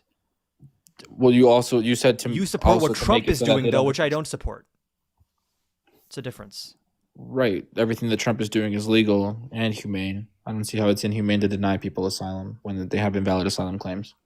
If anything, You it's don't inhumane. know. Stop. If anything, Stop it's lying. inhumane. Dude. It's inhumane to allow so many people Stop to falsely lying. claim asylum, like Joe Biden Stop did. lying. That hurts. That hurts real asylum claims. Stop lying. About what? You're saying, of course, Trump's going to deport asylum seekers with invalid claims. How would you know it's an invalid claim until the judge actually finishes adjudicating? Well, I'm pointing out the fact that obviously over 70% of the claims were invalidated. Okay. I'm not talking about dismissal of cases. That's what this conversation started with, though. Yeah, I think if you see that the That's what majority I'm of condemning. cases, That's an so issue. so this is my point. So after the judges are seeing, like the judges are seeing asylum claims, they're seeing that the majority of them are invalid. Mm-hmm. I think that they should be able to speed up the process, just like you said. We should streamline the process for asylum, right? Just stop You giving were people okay due with process. that. You were okay with that. No, it's due process because they're seeing a judge, and they can obviously appeal. They can go through. They The can judge do the is whole not going to thing. listen to their appeal. They can do the whole thing. Well, that's your argument. That's That's your a opinion. fact, dude. It's like, how do you Well- not see what is going on right now in the government? You just think this is like business as I usual? mean, to me, it sounds like you think there's some sort of government overreach, and you don't like the way the government is formed. That you don't like checks and balances or something. No. That seems like an issue with the I think government, not Trump. The government doesn't like checks and balances. The executive branch specifically doesn't like checks and balances. That's why Trump is appointing people that are willing to break the law for No, him. it sounds like you have an issue with the power invested in the president, and that's not Trump's It fault. sounds like That's you just think the the way president government has a is lot set. more power than he actually has, which is what MAGA seems You to do. think. You're the one saying he can pressure judges and do all these things, and Yes, it's like, so that's what's him what's- using a lot more power than he should have. Exactly. Like, what's the proof of that? And also, you said you agreed on cutting down the 1 year thing for asylum, if right? you make it easy for them to access a judge when they come in, yeah. If. But you said you supported the Langford bill. The Langford bill didn't do that. Yeah, the Langford bill was a step in the right direction, which I think was probably the best we could get given the composition How of the was it Senate. a step in the right direction? What did you like from the Langford bill? Given the composition of the Senate, I think it did good things in terms of like having a cap on border encounters where you don't have the system being overwhelmed by speeding up the process for asylum, whether it's hiring more judges, hiring more border patrol officers. I think it was a good temporary measure to address what's happening, and it's the best we could have gotten given that Republicans had a majority. Right, so it was introduced by a Republican. You said you liked the fact that they added more judges, basically? Is that it? I just said like 3 different things. More judges, increased funding for border security, and then also what else was it? Starting on the border. Upgrading the asylum process to like have different parameters for like what's considered a valid asylum claim. Right, and it also shut down the border, right? Only after you hit a certain number After of like encounters. 5,000. Yeah, 5,000 encounters. Yeah, that's fine. Did Donald Trump do any of those things? He shut down the border. Yeah. So did Biden. Did he fund? Hold Did he on. fund? You know the border got like quote unquote shut down. Like the decrease in encounters began in like summer of 2024, right? Yeah, yeah. You can say Cool. it started to decrease during Biden. Yeah. Okay. But what I'm saying is Donald Trump also pulled funding, right? Donald Trump also Pulled funding for what? for the border and for like pulled funding enforcement. or No, like I'm saying, mean like he increased pulled funding? funding to it. Yeah, yeah, like he Okay. pulled funding to it. Sorry, it sounded like the opposite. Yeah, so Trump gave money to the border. Trump also put more judges. Trump also Just to be clear, shut down the because border after a certain amount. oftentimes I think people on the right think that people on the left want like open borders or something. I want an efficient, humane immigration system, which says if you come here and you're in fear of your life, within the next 3 weeks you can see a judge, and the judge can adjudicate whether you get to stay here or not. Yeah, and that's logical. That makes sense. And Unfortunately, that's not what's happening though. I think if someone walks all the way here, sometimes hundreds of miles, they pass the credible fear interview, and they show up to immigration court, just let them go through the court case. Don't drop the case. Just let them go through the case. Should we let them into the country after passing the credible fear interview? Probably, yeah. Okay. And should they have a full year to wait for No, asylum? the turnaround, like I said, should be a few weeks. And in the meantime, they should be checking in with the DHS, give them a work permit probably so they can pay taxes and stuff. Okay. So, I mean, that's what I'm saying is that if you supported the Langford bill, this is essentially what Donald Trump did on day one without needing to wait for Congress approval or anything. He did the funding. He did the shutting down the border. He Hold did on. the judges. You said something very interesting there. Trump didn't wait for this legislation, smeglegislation. Who cares about checks and balances? He just used executive power to massively expand his influence over immigration policy. Right? That's what you just said. Yeah, he used the power invested in him as the president to do what he can do as president Does to he have avoid the power waiting to do everything he's been so that doing? people aren't hurt. Does he have the power to do everything he's been doing? I mean, judges have struck down multiple things he's done. The who? Judges have struck down multiple actions he's taken in terms of judges. immigration enforcement. But the Supreme Court has sided with him every single time. Not on the Abrego Garcia case. When they told him that he should facilitate his return? Yeah. Because why? What did they say? They agreed he was wrongfully deported given no due process. Agreed it was like a clerical. They said it was a clerical error, egregious mistake. They said the Supreme Court agreed that Trump did not give him due process, right? They said it was a mistake. That was not a win for Trump. That's all I'm saying. That was not a win for Trump. That case was not a win for Trump. And I mean, in terms of federal been courts, worse for he's been Trump? getting whooped. Could it have been worse for Trump? Could it That have ruling been with the worse border for still? Trump? Like, is that what people expected? Is that what people expected as a ruling? Like for the Supreme Court to be like, That oh, it was a they mistake. ordered him to facilitate need the to return of bring him Garcia back. because he wasn't given due process? That was a good No, the result. fact that they called it a mistake. Say it again? The fact that they called it a mistake, Hold on. accepted it was a mistake. The intent is not the question. Someone's due process rights were denied.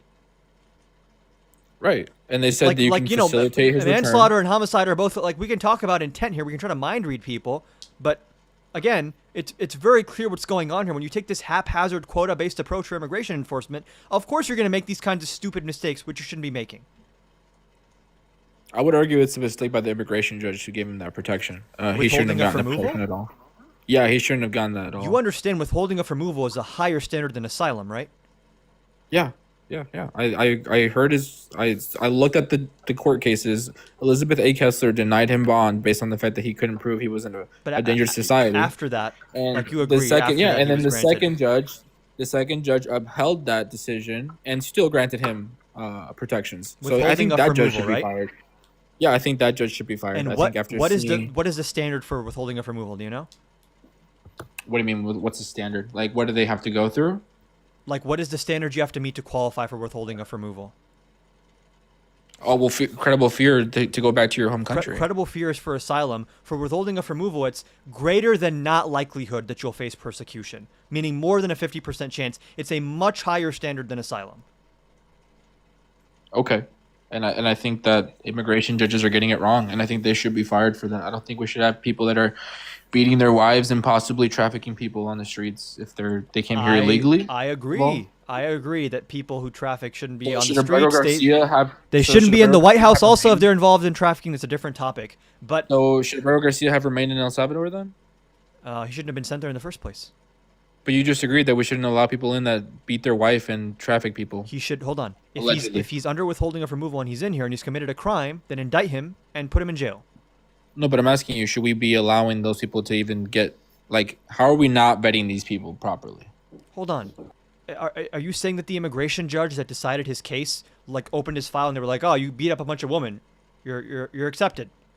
Is that what you think happened? Oh, he saw Elizabeth A. Kessler say you can't prove you're not a danger to society, and he's like, yeah, let's keep this guy here. Okay, I just want to ask again, and I can look this up if you don't want to tell me. On what basis was Abrigo Garcia given withholding of removal?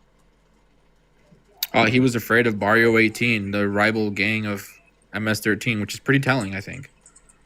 That he was facing threats from a gang? A rival gang to what he was accused of being. Wasn't it like they were like threatening his mom's like was it papusa stand or something? Yeah, Papusa business or something. Yeah, they were like harassing them. Probably some sort of money laundering business. Oh, just because you said so? Hey, hey, we can be conspiratorial here, apparently. No, there's a I thing think called it was all evidence, one which big you. It conspiracy. seems like you just have no regard for evidence. I think there was A rugs in the judge Papusas, determined, bro. this is what I was saying. I was correct on this, that it was more likely Hey. than not that his life or freedom would be threatened by gang violence if he was deported to El Salvador. Right, but I'm just saying, I think if the immigration saw that another judge said this guy cannot prove he's a danger to society, he's been caught with MS-13 members, he has certain tattoos which are sketchy, he wears clothes which are sketchy and gang related. Why? And he gets denied bond, and the other judge is like looks at all that and is like, yeah, I'm I think we getting should the keep sense this that you're easy. okay with some amount of authoritarianism as long as it results in immigration policy that you think is good. No, I'm just someone that's from Latin America that has experienced like crime and victimization by organized crime like cartels, like much bigger than what you guys face in the US. Okay. And I get that you guys have sheltered to it and you think it's not that big of a deal. I've But never if you said were that. in I said the Mexico- opposite, actually. I said it's such a big deal that you What I'm should make saying them is if remain you in were Mexico. ever to face if you were ever to face people that are part of these organized like gangs and crime, if they happen to your family, I'm you'd be like, good. yes, go after them. I don't care if we get this guy that pretends to be innocent. I don't know he's- if there's someone else in the room right now. I don't remember defending cartels during this conversation. I don't know why you think I'm like pro cartel. If anything, you made the more pro cartel argument when I said Because- remain in Mexico puts people at risk of cartel violence. You're like, who cares? No, I said that was Mexico's problem, but I do support Trump going into Mexico and destroying the cartel. By the way, no, but I'm saying is the fact that Okay, you're defending. So I was Raul Garcia correct. from- You're okay with certain authoritarian actions as long as it's in line with things with good policy in your mind. No, I think Mexico should accept the help. I think Claudia Sheinbaum is a terrible president, and she should be asking for help. She's a terrible president. Isn't she like Yeah, loved in Mexico? Oh no, I mean, just like Trump is loved here, you could argue half and half. Trump you is know? loved here. His Are there people approval here is that love him? historically low. It's Yeah, 36%. the same polls that told you Kamala would win. Those polls yeah, didn't say there- Kamala would win. There's no country where the fucking leader is like unilaterally loved Dude, by everyone. You Trump know is that, bro. historically unpopular. There is Only no unanimous love for Claudia Sheinbaum in Mexico. the only Mexico president has right wingers and left wingers. the only president at this point in their second term who had a lower approval rating was Nixon since 1940. Trump is historically unpopular. Yeah, the same polls that told you Kamala was going to win. Those So- polls did not say Kamala was going to win. Take that with You're a grain of wrong. The salt. polls didn't say she was going to win.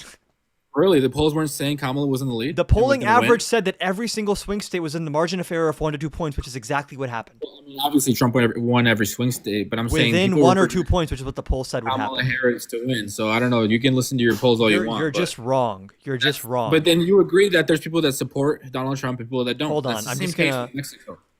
I'm just gonna like prove you wrong now. Because it's not true. People always say polls. You know you can't trust polls because they said Kamala was gonna win. They didn't say Kamala was gonna win. Actually, they never said that. See, the final poll RCP for Michigan was Trump plus 1.4, and what did Trump win by? Like 2 points? That seems accurate to me. This is for Michigan. We can check also for Pennsylvania, Wisconsin. Like the polls were pretty accurate actually. The polling averages were very accurate.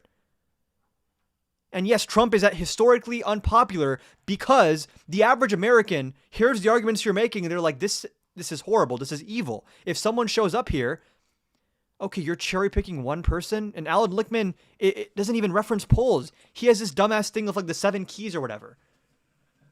So this university forecasted that vice president. I've made a video shitting on Alan Lichtman because he also said that Biden would win and he was wrong about that. Former President Donald J. Trump. So there were people that were saying that. You're like, shifting the goalpost from polls said Kamala was going to win to like, look at this one thing that I found that said she was going to win. that's what you're saying. You're saying, look at this one thing that says Donald Trump is unpopular. No, his average approval rating now is like I in think the the high fact that he won 30s. every swing state. Oh, look, here's another poll. Who is leading the national polls? According to the BBC, they were saying Kamala Harris was in the By lead. how Bro, much? so you just say By shit. how much? By 1%. But you That's the said margin it of wasn't true. error, buddy. That means the But poll you was said correct. it wasn't true. You said it wasn't true. You said no one was predicting she would win. That poll is correct. Do you know what a margin of error is? Right, so they were predicting that she was going to win. Do you know what a margin of error is? Yes, obviously. What is but I'm it? just saying, What is a margin of error? How much percentage could change? Could be the So if a poll the is showing deciding something, factor, yes. if a poll is You're showing right. something within 3.5 points, they're not saying one person's winning over the other. It's saying it's basically a dead tie, and either person could win. We don't know, which is what happened. Oh, that's weird how they didn't say it was a dead tie. This one says Harris has a slight Dude, edge. You're grasping at straws right now. Harris has a slight edge in the electoral college. Oh, she didn't win a single swing This is state. why we have Oops. polling averages, and Trump's polling averages show he's unpopular, just like the polling averages showed that he was, like it was within the margin of error, which it was. I don't know, bro. You U.S. don't. elections predictor You don't forecast Kamala Harris win. You can cherry pick specific things and chuckle about Dude, it. this is every single thing. I just looked up projections for 2024. You can look up, these are average approval ratings, and has Trump's approval rating crashed or not? You're since he looking came at into projections office? after the votes started coming in, and they saw they were gonna lose. What? Like, what projections are you looking at? The thing that I just pulled up? Sure, that one. Michigan, the Michigan one. The polling average prior to the election. Okay, perfect. Prior to the election, but that's just for Michigan, right?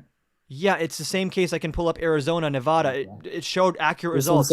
This one says battleground states give Kamala Harris the edge. She didn't win a single one. You can cherry pick specific headlines. Bro, these are all the headlines. These are the top headlines. Like bro. I said, you can cherry pick headlines. The average of all the polls in 2024 said Trump plus 1.4 in Michigan, plus 5.5 in Arizona, plus 3.1 in Nevada.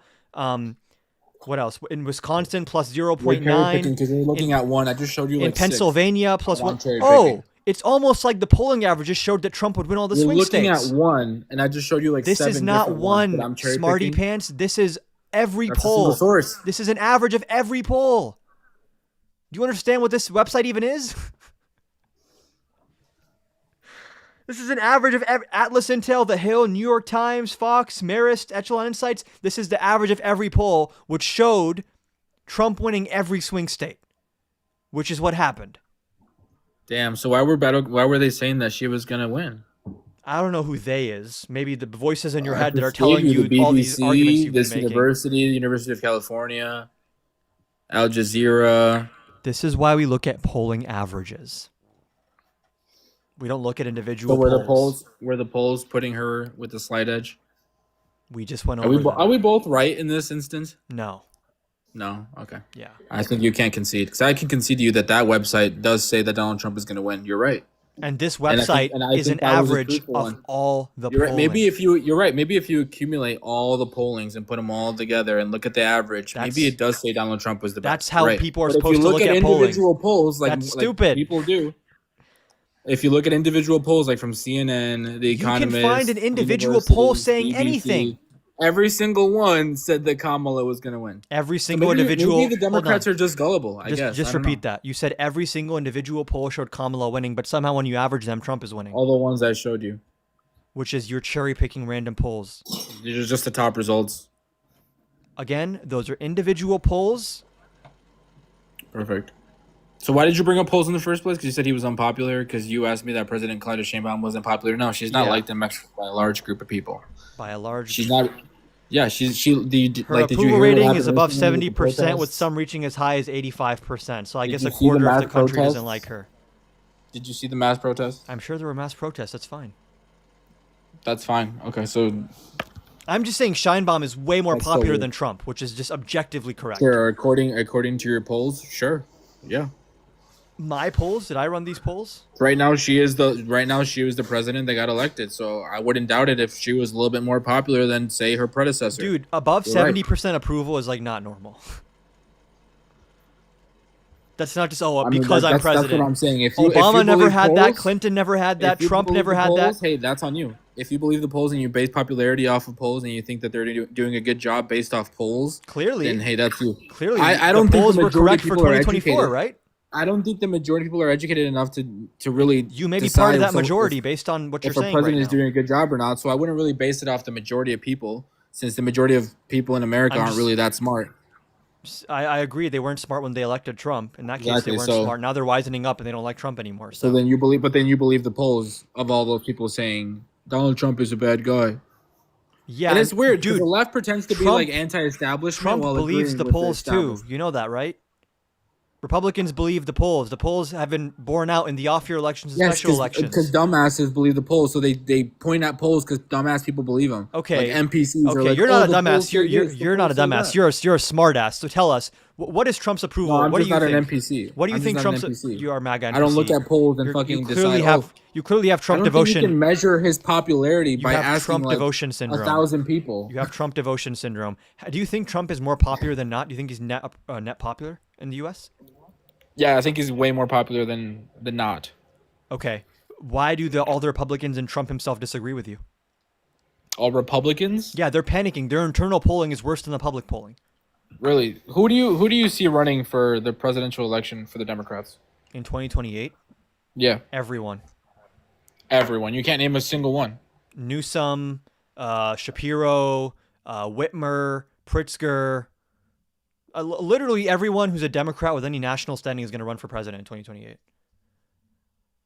I think it's very telling that you guys This is a can't non sequitur. point to a single person that's more popular than Donald Trump on the Democrat side. You guys can't. Are you sure about that? Okay, I just asked you to point to a single person that you think is way more popular that could run in the Democratic That election. could run, or just it's a Democrat? You know, That would Obama. get elected. Obama is like extremely popular. You acknowledge that, right? Obama? You acknowledge that, Obama? right? Did you say Obama? Yeah, if we're talking about Democrats in general, not just people who can run, Obama is way more popular than Trump. He's a Democrat. Who got more votes, Obama or Trump? Trump, because turnout was higher. But as a percentage, who got more of the electorate to vote for them? Sorry, I prefer to see like votes versus like polls. So I think if I'm Donald not talking Trump about got more polls, votes, I would say he percentage. would- Has people Trump felt the need to go out and vote for him a lot more than has say Trump Obama. ever won a People majority? didn't think Obama was going to do as much change as Trump did, Cool. so they weren't as. Has Trump ever won a majority of the vote? Yeah, didn't he win the majority of vote?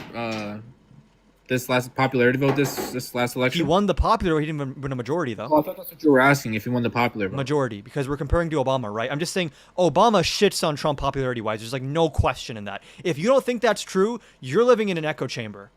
Even most Republicans will acknowledge Obama is like the most popular political figure in the U.S. right now. Do you dispute that? Because you're wise. You don't listen to polls. You listen to whatever the voices in your head, I guess. So what do they tell you about Obama? I'd say Trump is more popular than Obama. Okay. I mean, just by simple turnout, by obviously following views. I just like I can't. You're so detached from reality that we can't debate further. That's just objectively not true. And by the way, most MAGA people wouldn't dispute that. That's not controversial. It's just not controversial. I don't get it. I don't get why we're arguing these things that are not debatable.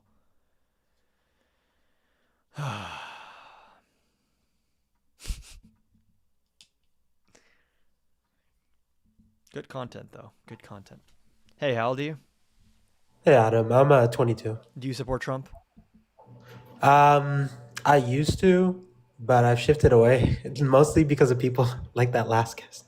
Yeah. That was really painful, dude. Where do you find people like this? Like, I get it. I yeah. get it. Being anti-intellectual is like the whole wave on the right now, but Yeah. like, Lord have mercy, Adam. I can't do this anymore. Yeah. He doesn't know what polling averages are, dude. Yeah, because he found individual polls. That's what actually matters. Did you vote for Trump in 2024? No, I voted for him in well, yeah, so I voted for him in the 2020 election. Who'd you vote for in 2024? In 2024, I think, yeah, if I remember correctly, I voted for Kamala Harris. Based. Okay. So did you want to debate anything, or just want to hop on to comment on that previous guy who was crazy? Okay, no, that guy was crazy. But I did want to ask you this. Okay, so there is one fair point that I think he brought up, and that was Okay. the fact that we haven't really, like, as a party at least. And I still think of myself as an independent, but like, Same. I don't know. After all the debauchery on like the right wing, I really like do not see myself. If I'm a person of integrity, like I can't go back to the right ever. Like it's just so bad. So although I think the left has its problems, especially like the taking money from APAC and the I agree. zero lobby group, right? Although I'll say the We have those Democrats are moving problems. in the right direction on that issue, slowly but steadily. They are correct. Especially with some outspoken figures like Zoran Mamdani. Even though he can't be a national figure necessarily, I Yeah. think that he's already done so much to begin swaying like the Democratic base that Also, I think no one they're. who is pro-Israel can win a Democratic primary in 2028. I don't think so either. Yeah, Yeah, I agree. and it's probably going to be actually a point that the right loses on Yeah. because they're so sternly pro-Israel and they have Well, so much. there's a new group in the right Uh, who's not so okay, pro-Israel, and okay, they're on the okay. Yeah, yeah, rise. yeah. I'm familiar with the Fuentes boys. Okay, don't Yeah. make them get into their little catboy costumes or anything. But, Yeah. um, but like, sorry, my going back to my question. The reason I brought that up is because he brought up the point that we don't have like a central figure per se. I know his question wasn't really like Yeah. formed correctly, Sure. but I think that's what he was getting at is Yeah. that we don't have a populist singular figurehead like they do on the right, like True. with Trump. True. Even though I would say he's not so popular anymore. Yeah. With that being said, who like I listen, if Zoran could run for president, I'm gonna be honest, that's my pick, right? But because he Sure. can't, I feel like I'm left with a field of somewhat mediocre like politicians, Let and me I tell just you, wish the somebody, truth, the person yeah. who should be the nominee in 2028, and I think would win in a landslide, is James Talarico from Texas.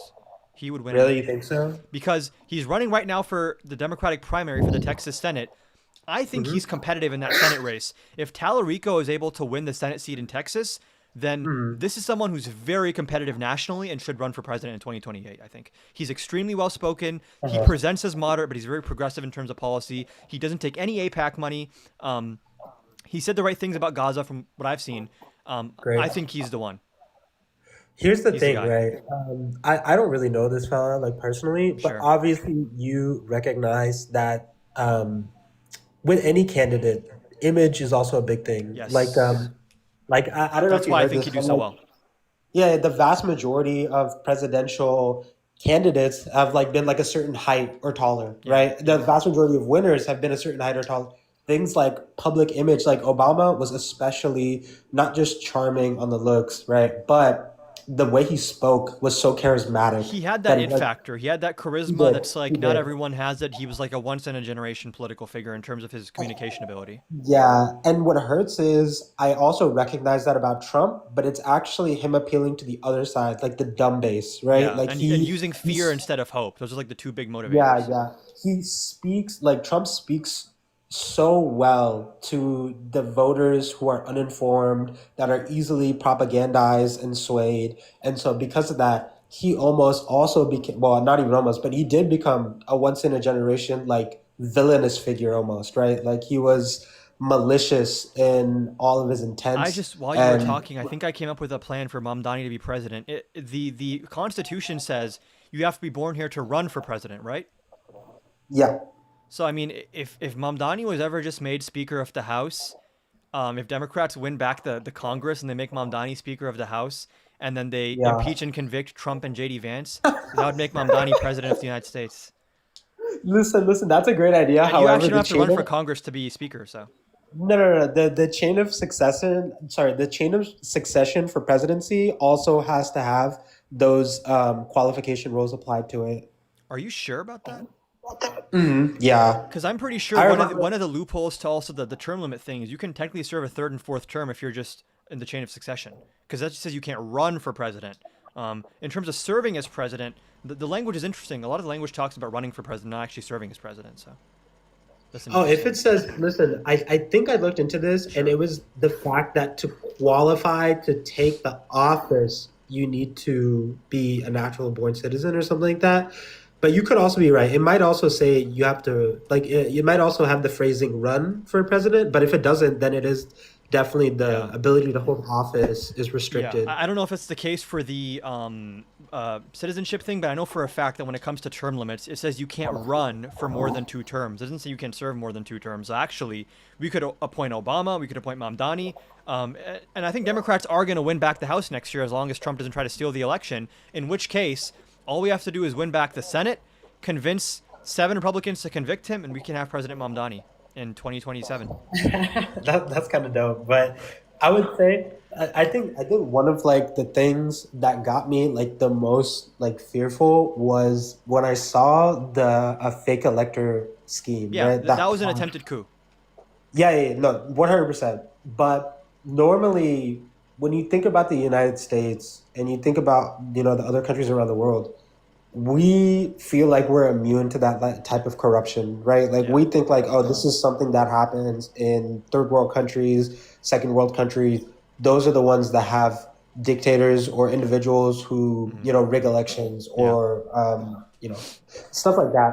And so seeing it happen here, but just like not, this is what really, really upset me about the Democratic Party is we were so, so weak Yeah, when that happened. I agree. Like even though I voted I for hate him, Merrick right, Garland. during that election. Listen, I voted for him that election, and then once like shit hit the fan, I was like, "Holy shit!" Like that was probably the worst mistake I've ever made in my life. Like I wanted obviously like tighter borders, all that. However, it felt like he spoke a lot about some of the topics that I wanted to be addressed policy wise. But when it came down to it, I recognized one, he's never going to follow through with policy. Like he just did it in his first term. And I don't know why I thought giving him a second term was a good idea. Yeah. And then the second thing is, he is honestly just a malicious figure. Like when you Bad see faith actor. somebody, yeah, not just bad faith. Like let's be like that. That might even be insulting to bad faith That's actors. Like true. He is this is like malicious. I agree. truly no. He's truly a villainous, malicious character out of like a comic book, I like agree. cartoonish for evil. I agree. Um, and it's like I just like that last guest. I just don't understand how they can look at the actions of Trump as an individual Yeah. pre 2000. Let's just say pre 2010. All of Trump's actions as an individual, he's already like probably one of the worst people I know. Yeah. And then even after post 2010, those actions alone also qualify him for the worst individual I know. And then purely his actions as president also qualify him what for his first term alone and then his second term so far. All of these in silos are probably worse than any individual person's life that I could bring up. I honestly think that when the Democrat comes into office next time, which is a big if because I think Trump is probably going to try to rig the midterms and the general in 2028 You will. with the National Guard, which he has plans to do that. But if we ever get back into power, Trump and all of his cabinet need to be put in jail for the rest of their life. And honestly, if there's a way to give Trump the death penalty legally, I think we need to do that. Yeah. There's the issue right there is that I think once Democrats take back office, like it's gonna be how do I put this? It's gonna be the status quo. Like suddenly NBC, ABC, NPR, everybody is suddenly gonna start to grow a spine and criticize the president again. So true. Um, over like the most regular shit, like holy shit, he wore a tan suit, fucking let's impeach him. They're all gonna grow a spine again, right? And on top of that, regular actions that Trump basically gets away with on the daily are going to be like headlines on Twitter with right wing political figures saying like, "Holy You shit, just brought look up at this!" such a Like, good point, and I want to hold on. yeah, Can I'm yeah, gonna go kick ahead. you and add you back in a second, just so I can switch the scene. Oh yeah, sure. Um, I want to watch this, and you can hop back in the requests. Um, I think it was this guy. Yeah, what you're saying about the media is so true. And hold on, let me Yeah, switch my scene on YouTube as well. The whole media thing, where this idea that the media is like really hard on MAGA and they're like super easy on the Democrats, it is literally the other way around. And this is where it complete all opposite. began. This clip is where this fake reality thing began. This is like our inflection point for everything going to shit here. You did not answer the question. Why did the president send out his press secretary, who's not just the spokesperson for Donald Trump? He also serves as the spokesperson for all of America at times. He speaks for all of the country at times. Why put him out there for the very first time in front of that podium to utter a provable falsehood? It's a small thing, but the first time he confronts the public, it's a falsehood? Chuck, I mean, if we're going to keep referring to our press secretary in those types of terms, I think that we're going to have to rethink our relationship here. I want to have a great open relationship with our press, but look what happened the day before, talking about falsehoods. We allowed the press to come into the Oval Office and witness President Trump signing executive orders. And of course, the Senate had just confirmed General Mattis and General Kelly to their 2 posts, and we allow the press in. And what happens almost immediately? A falsehood is told about removing the bust of Martin Luther King Jr. from the Oval Office. That's just flat out false. And it was corrected immediately. Chuck, why was it said? Chuck, why was it said in the first place? See, they plant the seed of distrust in the media, saying the media is lying when he's saying it was corrected immediately. And this is the appropriate level of anger. And just to remind everyone, Chuck Todd is this angry over Trump lying about the inauguration crowd size. And like now, Trump could literally kill someone and they would have 1/100th of this conviction when they talk to him about it. Like they never have the same energy anymore. There's another thing to add on to this. The way the Republican, I guess the core Republicans that surround Trump, they're so sycophantic that when they address the media, they treat the media like they're dogs that they're throwing the bone to. Like, we allowed you to be here in the Oval Office so that the president could speak to you, and you dare ask questions that insult him. Like, literally king, like you have the royal court talking to the gesture or something. Like, actually some really, really fucked up type of phrasing to refer to your public media that also informs your citizen. The relationship between the American media and the Trump administration is similar to the relationship between like an abusive boyfriend and his girlfriend. It is like constantly they gaslight the media, say, you're so biased, you're so fake, why aren't you portraying me in the light I want to be portrayed in? And then the media eventually got so scared of being labeled as biased that now they bend over backwards to make excuses for Trump while they're still talking about what was Biden cognitively declined, which I think he was, to be fair. But it's like the way they emphasize things is so easy on Trump. I don't know if you saw the 60 Minutes interview he did. They literally were, Mr. President, thank you so much for being here. Like for real, thank you so much. And like he would lie, he would insult her, and she would just take it. Like, and Quiet Piggy, like all this, dude, if someone told me Quiet Piggy, I would say, suck my dick, like, shut up. Like, the fact that they just stand there and they're like, sir, my question though, it's like, grow a spine, yell at this man. See, that's what I think. It used to be like, listen, especially when I was young, I took the stance that our political figures are probably the individuals we should be harshest on. They should be the best of us, and to root out the ones that are not the best of us, we should hold them to the most highest possible standard.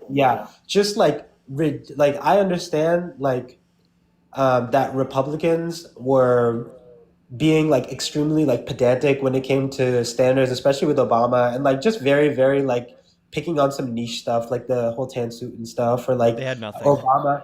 Or like Obama taking like a selfie with a selfie stick in the Oval Office. Like that was hilarious. They were like, he's a teenager. But like seeing that and how critical and how like minute details that they would pick off about Obama, and then seeing like this complete polar opposite. And the thing is, listen, they could make a case if Democrats were doing nothing but praising Obama. But even Democrats had like a serious bone to pick with Obama. When we saw all those drone strikes in Afghanistan and Iraq, like we were like, hey, this is wrong. And like, real quick on that, this is one thing where I'm a little bit annoyed, as much as I think Biden helped fund a genocide, which is something he needs to be criticized for. But when Biden first came in, he virtually ended the drone program specifically because of his left flank telling him that we don't support this. And it was never reported on. It was never talked about that drone strikes virtually ended under Biden. Listen, this is one of the key things. And this is why, I may not have like the time to dedicate to this as like other political figures are, like yourself. Like I think you do a great job of representing the left and also getting like a little bit more spotlight towards us. Like we have yourself, we have other figures like Dean, Parker, and the rest, right? However, and I say this truly and honestly, you need to do your absolute best, however you feel is possible, to highlight in media all of the Democrats' wins as soon as we get in office. Even if we just take the Senate, even if we just take the House, especially if we take the presidency.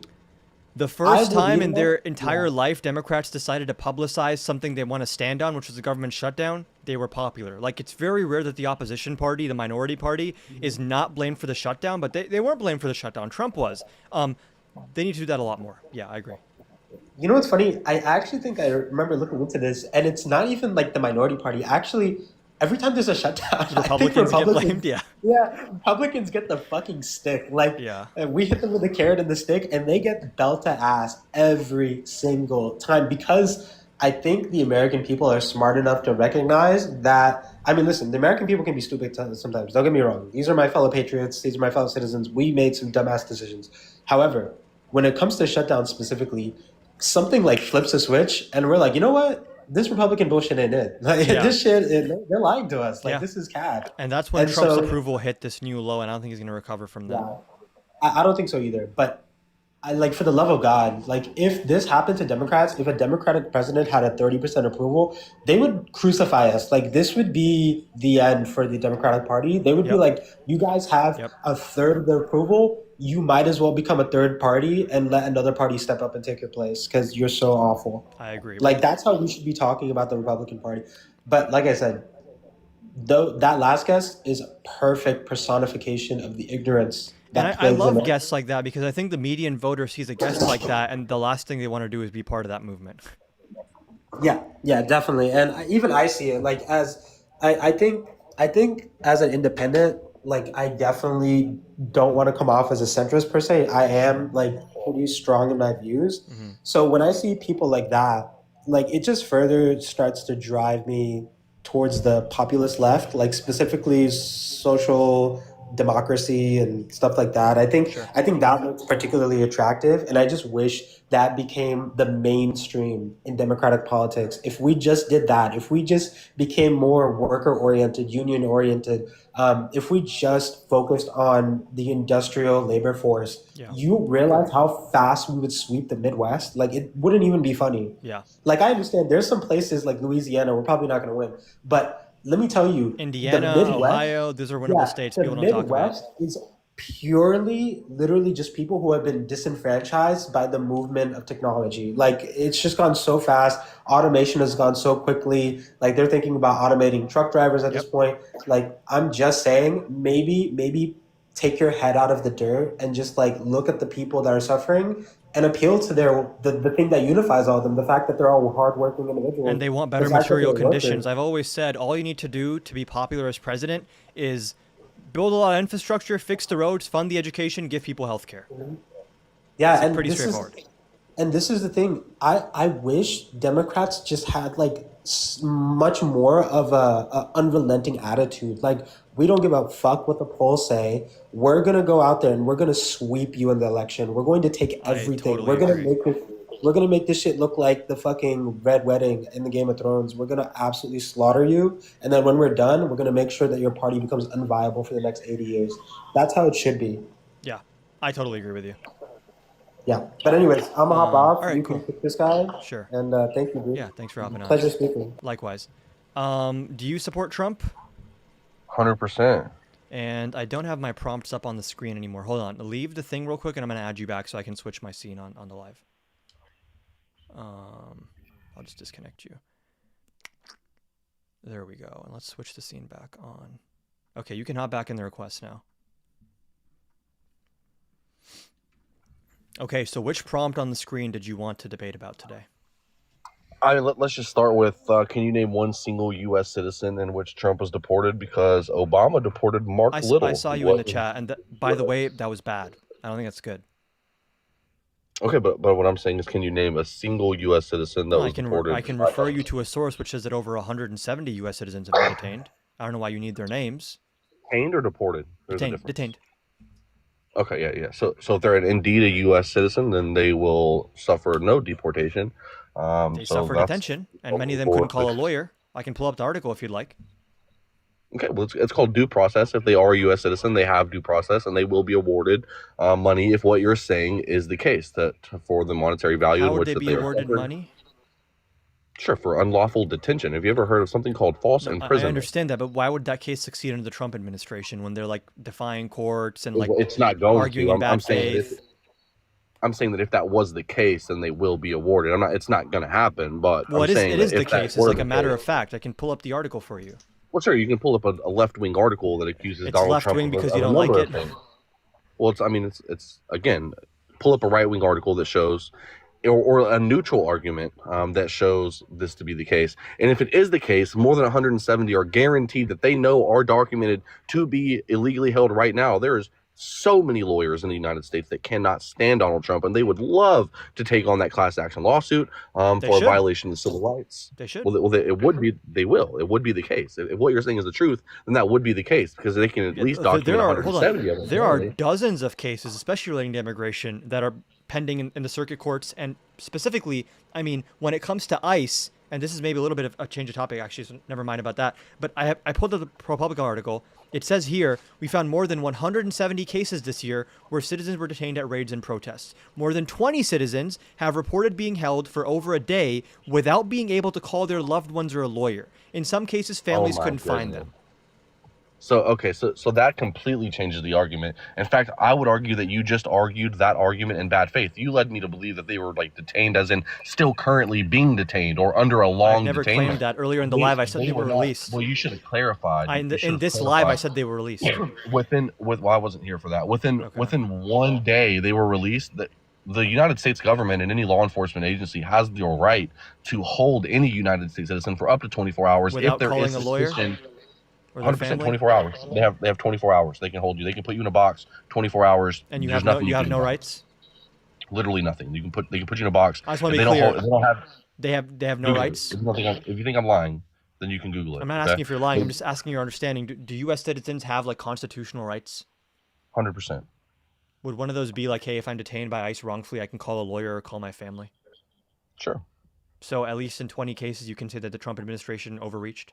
Well, no, because they said that they were held. Notice and how I illegal. said that when under Obama someone was deported. I think that's bad. Why are you so allergic to just criticizing Trump?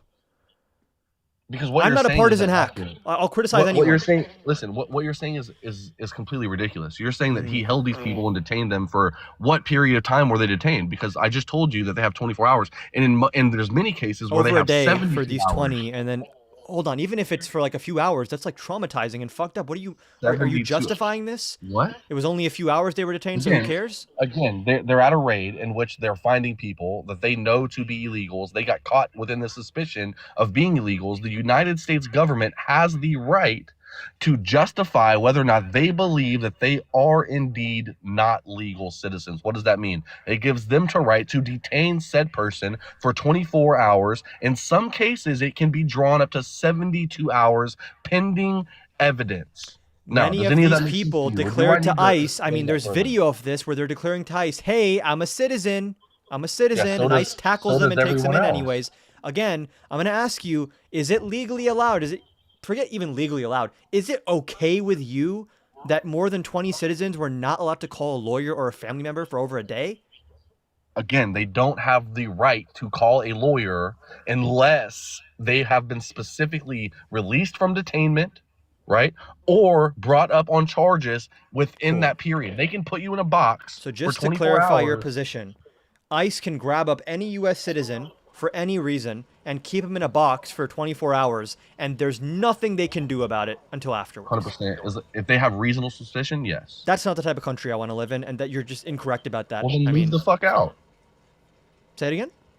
Then move the fuck out. How about you move the fuck out if you don't believe in due process and constitutional rights? You're a bootlicker. Due You process- care more due- about the discretion due of ICE process. than the I American just citizens are explained supposed to to you- protect. I just explained to you the due process.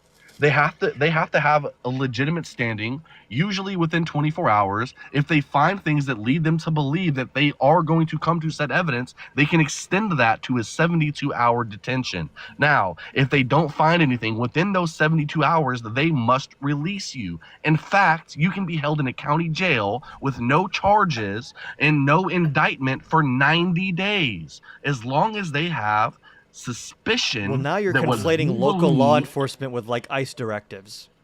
No, I'm telling you the laws of the United States of America. It's not my fault that you don't Hold on, understand. how the county jail. actual Hold on. justice system works. Law enforcement is run by local authorities. Here we're talking about the very rare case where federal authorities are doing law enforcement, like ICE and DHS. So we're talking Okay, about so federal do you police not, here. Do you not believe that the feds can hold you?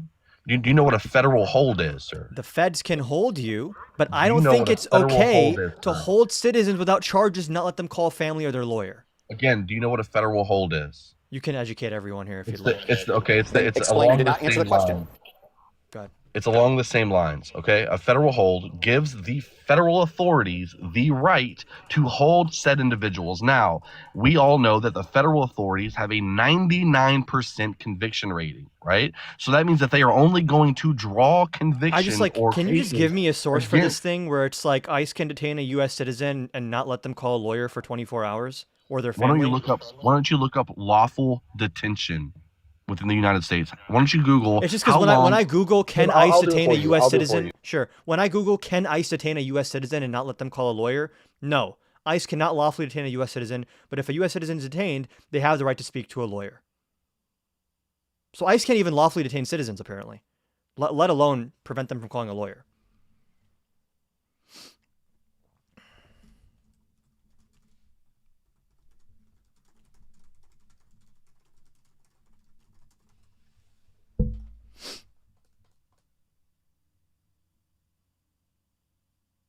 ICE's authority is limited to immigration enforcement against individuals who are not lawfully present in the United States.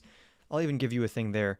If ICE detains someone who's a citizen, can they call their lawyer whenever?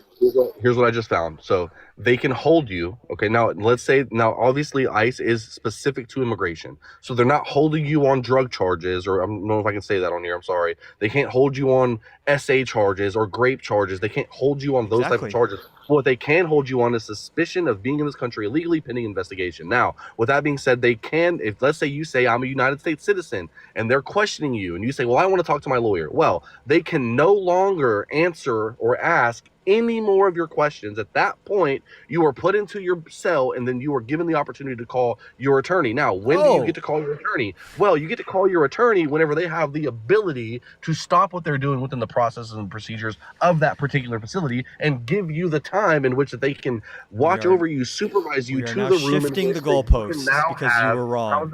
How is that shifting the goalposts? I told you they can hold you for 24 hours with You no said that fucking you have process. no right to call a lawyer if ICE detains you as a citizen. That's what you said. You do have a right to can call a request- lawyer. You can request anything you fucking want. That doesn't mean they have I'm to not give it to talking you about right when you want request. it. Do you have the right? Do you have the constitutional right to communicate with a lawyer if ICE detains you as a citizen? When did I ever say that you don't have the right? Yep. Everyone watching on YouTube can rewind the VOD. Bro, you just because you have the right to something doesn't mean that it happens right whenever you say that you want it to happen. It Okay? seems I don't know like if the you've Trump ever been administration arrested. is I don't know violating if you've people's ever- rights, and you're too much of a bootlicker to admit it. That's Okay, what so I let me think. ask you this. Let me ask you this. So somebody who's incarcerated and they tell the correctional officer, hey, I want to talk to my lawyer. And the correctional officer says, okay. And then it takes them a week before they can get them out of the cell and then facilitate the phone call or whatever it is to talk to the lawyer. Is now that correctional facility violating Why the would it rights take of a said week to make a inmate? phone call? It happens several times. Just in my own experience. It takes a week to make a phone call to your lawyer? Sometimes longer than that. They have to facilitate the move to get you out of your cell And hold and on. take you to a This controlled is now a environment. shift of the goalpost away from do you have the right to do it to like procedurally how long does that take? And Again, ICE denied these people the right to make the call, period. Okay, so and they were eventually released pending the investigation. So they said, okay, yeah, sure, you want to talk to your lawyer, no problem. Whenever we get to you, you'll talk to your lawyer. Sure. And then within that time, It's just, they why said, are you "Oh, well, guess so what? You're a US averse citizen, to you're any released." criticism of Trump and ICE? They're not, maybe they will come after you, actually, but they're not going to come after you, dude. Like, you can say this is bad. I don't understand why I can sit here and say not any bad. president that abuses their power, that's bad. And you're like, well, when it's Trump, actually, you don't really have rights, and Trump can do whatever he wants. Like, why can't you just be honest? You're full of shit. That's not at all what was implied. You said that, first of all, this conversation started with one of your favorite presidents deporting an actual United States citizen. And then I said, well, do you have any One of my names that favorite Donald Trump, presidents. of a U.S. citizen, has deported? And you said, well, I have a list of all these people that have been detained. And I was like, okay, cool. Well, what's some of their names? Like, well, what does the names matter? Okay, I never well, said let's I have move a past the list. I names. said I have an You were article. detained. Look, so let forget about moving the goalpost. Let's go back to the original goalpost. Sure. Name one single United States citizen that was deported under Donald Trump. I never made the claim they were deported under Donald Trump. Okay, so then under your right now, then Detention. you would have to agree that Donald Trump is better than Obama. Detention. No. What? 100%. How many Over people did 100. Obama? Okay, maybe how this many is United States crazy. citizens I'm did gonna say, Obama- hold on. How many U.S. citizens did Obama unlawfully detain? I know from 2015 to 2020, the total number of U.S. citizens that were detained, and this is over a 5-year period, was 121. It is not normal for in a not given deported. year. It is not normal in a given year to have over 100 U.S. citizens detained by ICE. That's not normal. Are you serious? When was ICE originally created in the United States? 2004. ICE itself. Okay. At what point did they get the manpower in which they have now? When did they start ramping up the hires and the field officers in ICE? Big There's a beautiful very bill. specific rule. Okay. Before the big beautiful bill, when did the spike of enforcement officers If get you employed? want to talk about, Obama was a deporter in chief, we can talk about that. It's a complete change of the subject. I know it's like the favorite talking point of the right. It wasn't. It was not under Obama. Okay. Obama did not add a great deal more ICE agents. Trump did. Okay. Okay, so now It's under just Donald a Trump, different of topic, course, but okay. there was a lot more people. It's not. It's the same topic. You're saying that they detained 100 and some odd people. Okay, sure. People may have been detained, but they were not deported. Okay, their rights However, were still under violated. Obama, there was several. In fact, there was one person who was awarded like $300 and something thousand for And being actually, hold unlawfully on. detained Wasn't that by little Obama. girl who was a U.S. citizen deported, and they didn't even ask the father who was a citizen before they sent her off with the mother to the home country? No, she was in the care of the mother. The mother elected to take the child with They her. didn't That is even- not they didn't deporting even- the child. they That didn't is even- giving the mother the option They of are didn't you even taking the child inform- or are you leaving your child? They didn't even inform the father, and the judge called this out. The mother has the same rights as the father. Yeah, the So father if wasn't there even was something informed in this was paper- happening, and he's a citizen. Well, Why can't he ask to stay with his kid? Unfortunately, that's how family law works. Really? The mother has just as much right. Yes, the mother has just as much right. Exactly. to do Just whatever as it is much would imply she that the feels. father is part of the decision-making process there, not just circumvented.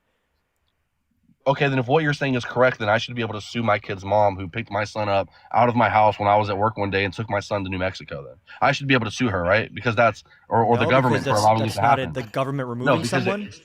No, but it was her. Okay, the Okay. government did not remove the child. The mother did. To be clear, it's your position that they can deport people who have one parent that's not a citizen, along with the U.S. citizen child without consulting the other parent? Again, It's a yes the or no mother question. Is made that the okay with you? decision. The mother made the decision to take the child with her. You can argue this bullshit fucking shenanigans all day long, but you and I both know that you're being disingenuous. I think you've been the one who's been disingenuous this entire conversation. I'll ask you again. Do you think the father should have been consulted? It's the mother's right. She was the And the fucking child was with the mother. Which means that they said, you're being deported. And she said, I'm taking my kid. Mi niña. Yo necesito vámonos por la casa en Mexico. Yeah, okay? she took the fucking kid with her. It's not our fault that she took the kid. It was her decision. Shouldn't the government facilitate a process to make sure that a U.S. citizen is exploring the other options to stay in the country before sending off with their mother? The U.S. is making sure that we get all of them out of our fucking country. And to be honest, we're better off who? getting rid of the child anyway. There's the mask off moment. Let's debate what you actually believe. Thank you for being honest. I love when MAGA is honest. Say that again. We're better off with the U.S. citizen getting being rid deported, of the right? child. Again, you're being disingenuous. The child was not deported. Find me one You're single saying letter of deportation. we're better off with Find that me the letter person. of Don't run deportation away. of the child. Don't run Find away. me the letter of Don't run deportation away. of the child. You went mask Find off. me an order. You Find me an order of You went deportation for the mask child. off. Don't run away. Find me Why are an we better order. off? Why are we better off with that person out of the country? Now we don't have to fund the health care. We don't have to fund the SNAP benefits. We don't have to fund its educational benefits. It's It's going to go with the mother, and the mother's going to raise them up in their third world country where they can do whatever the fuck they want. And we're going to be over here doing whatever the fuck we want. And if they ever decide that they want to come in the correct way and get a work visa or seek proper asylum or whatever that looks like, then they're more than welcome to do that. There's a door to my house, right? I will So let do you anybody think who that we're knocks on my better door, off as when long as random the individual- U.S. citizens who are children listen to leave me. the country? Listen for to whatever me. reason? I will let any individual who knocks on my door and has decent character and is not standing there trying to assault me, I will let anybody come into my house and sit down.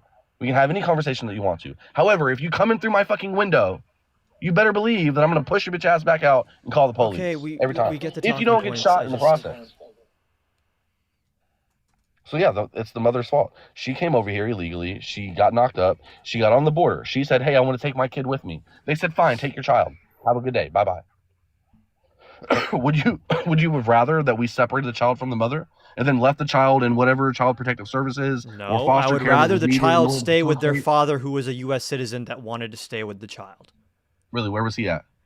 I can pull it up here. It's from the ACLU. ICE detained the first family on Tuesday, April 22nd, the second family on Thursday, April 24th. In both cases, ICE held the families incommunicado, refusing or failing to respond to multiple attempts by attorneys and family members to contact them. In one instance, a mother was granted less than 1 minute on the phone before the call was abruptly terminated with her spouse. As a result, the families were completely isolated during critical moments when decisions were being made about the welfare of their minor children. This included decisions with serious implications for the health, safety, and legal rights of the children involved without any opportunity to coordinate with caretakers or consult legal representatives. These actions stand in direct violation of ICE's own written and informal directives, which mandate coordination for the care of minor children with willing caretakers, regardless of immigration status. 100% a Democrat wrote that. Okay, 100%. bye. You're actually a psychotic person. It's when they hear something they don't like, oh, the Democrats, fake news, not This is the escape hatch that MAGA has created in our country that is so fucking cancerous, and it continues to metastasize, which is when all else fails and someone corners you and you're wrong, just say it's not real. Just deny reality. To switch back to the Kellyanne Conway clip, which is where all of this bullshit began. Let's go back to that clip. The Trump administration.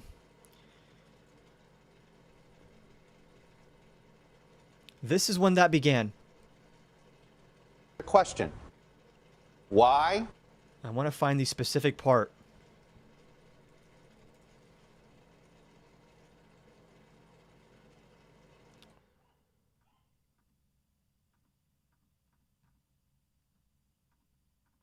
Dramatic about it, Chuck.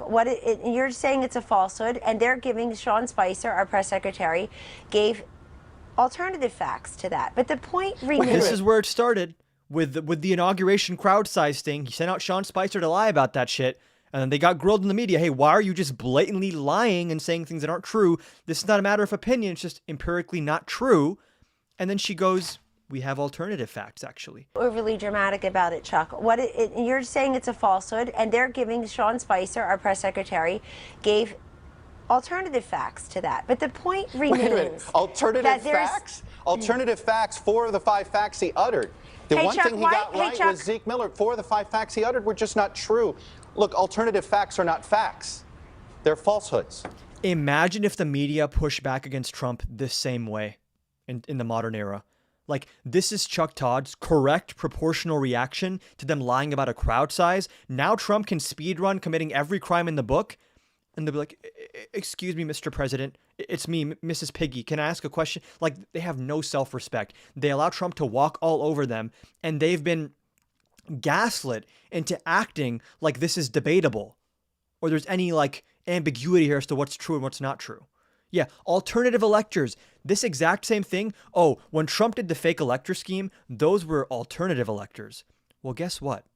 When you read the actual emails from the Trump team, his own legal team called them fake electors because they knew it was illegal, right?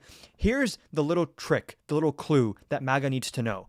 You guys are all true believers. The MAGA people don't believe these lies they're telling you. They know they're lying. They know you're going to fall for it. Trump knows he lost the 2020 election. Trump knows he committed all these crimes. He knows that, but he also knows you guys are such bootlickers that as long as he tells you this is deep state propaganda or whatever, you're going to fall in line and listen to him. It was in the Jack Smith indictment that Trump knew he lost the 2020 election. He knew he lost the election, and then he tried to do a coup. He told his family on Marine One, after losing the election, he said exactly, it doesn't matter if I lost, I have to fight like hell. He told, I'm forgetting her name. She was, white woman. She worked for Trump. She left his administration. People know who I'm talking about. She walked in on Trump watching Fox News, and it was a clip of Biden, and he looked at her and said, "Can you believe I lost to this guy?" Bro, if you're a real Trump supporter, you're being conned. Not Kellyanne Conway. Alyssa Farah Griffin, she said this, that Trump admitted to her that he lost. And of course Trump knew he lost. Everyone who worked for Trump, was it Hope Hicks? I'm pretty sure Alyssa Farah Griffin said the exact same thing, so I guess two people have said this then. But regardless, just to all the MAGA people, they don't respect you. They think you're a joke. The Trump administration hates you more than probably I hate you. They think you're a joke. They think you're stupid. They know they're lying.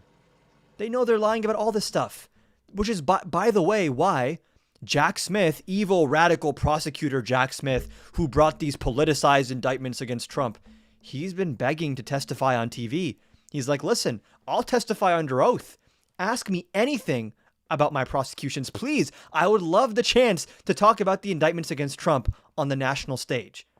And Republicans don't want to do that, right? They accuse him of being a traitor, right? Trump says deranged Jack Smith belongs in jail. If he's so bad, if he engaged in so much misconduct, then have him testify under oath on TV.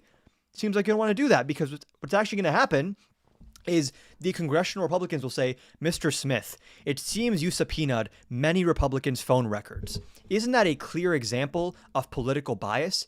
And he'll say, thanks for the question. The reason I subpoenaed all those Republicans is because they were part of a coordinated criminal conspiracy to do a coup on the country.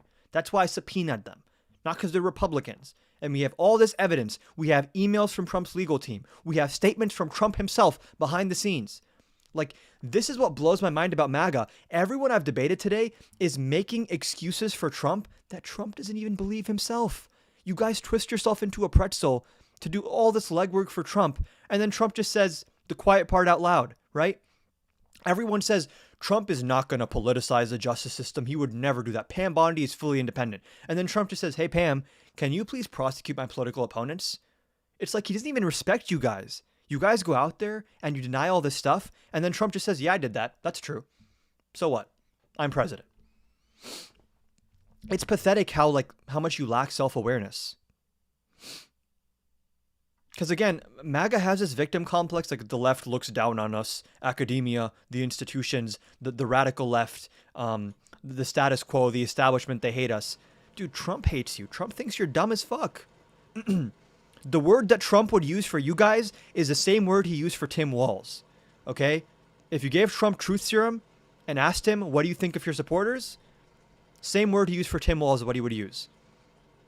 And anyone who has followed Trump for any amount of time knows that's true. He constantly takes advantage of the working class, of the average person. He never paid construction workers that worked on his properties. He cheated on his wives. He committed business fraud in multiple cases, went bankrupt. Like, the writing has been on the wall since this man entered the public eye, which was with Roy Cohn representing him in a case where the federal government said, hey, you're discriminating against people of color when you're giving out rent or apartments rather, right? Just so you know, Trump's first entrance into the public sphere was that him and his dad, their apartments were not, they weren't eligible for black people. And what they specifically did is anyone who was black that applied to live at that apartment, they would write the letter C on their application, C for colored. This was Trump's first entry into the public sphere. This is how he began his public persona. And what does he do? Did he win that case? No. He settled quietly out of court.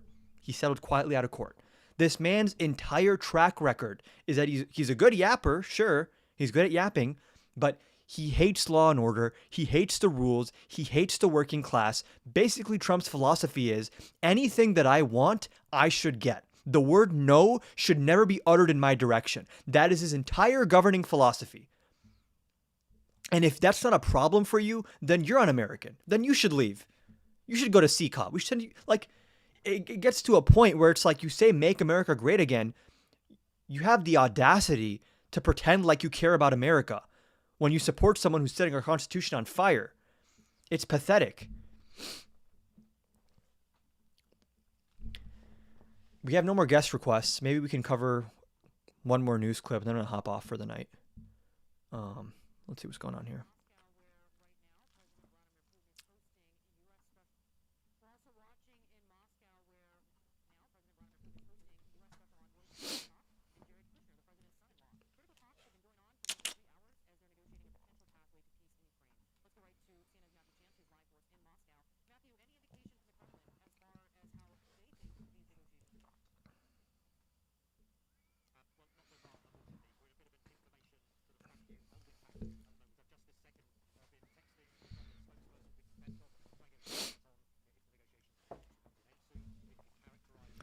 Any updates on Tennessee race? This is a good question.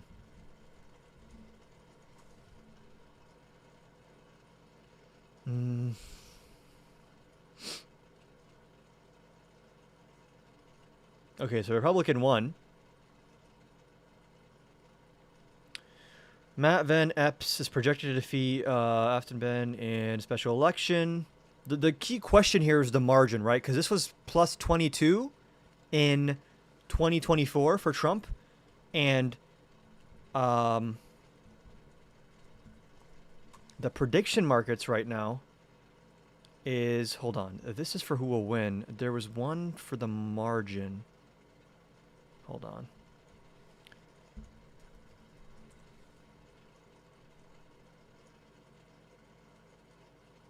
Wow, it's looking like this person is going to win with under 10% lead, under 10-point lead. This is crazy. This is why I say James Tallarico is competitive in the Texas Senate race if he's the nominee for the Democrats. People are underestimating how unpopular Trump is. If the public-facing polls are in the high 30s, low 40s, their internal polling is probably showing mid to low 30s. Because internal polling is always way more accurate than public polling, right? I mean, Biden's internal polling in 2024 showed that he was going to lose in like a landslide, right? Trump would have won like 400 something electoral votes. Who's winning so far? The Republican has won this race. They will win the race. The question in Tennessee is not will the Democrat win? It's will the Republican only win this by like 6 points, which Trump won this district by 22 points in 2024? There's a 16-point swing, like something around there. I mean, you saw the same thing with Mikey Sherrill and Abigail Spanberger in New Jersey and Virginia, is that they massively outperformed Kamala Harris. In some cases, close to 10 points outperformed her. If you see, nationally speaking, an outperformance of 6, 7 points, 8, 9, 10 points, any of those, then Texas becomes competitive. Ohio becomes competitive. North Carolina, you can win North Carolina in 2028. Like, a lot of these states, the board is way bigger than people realize.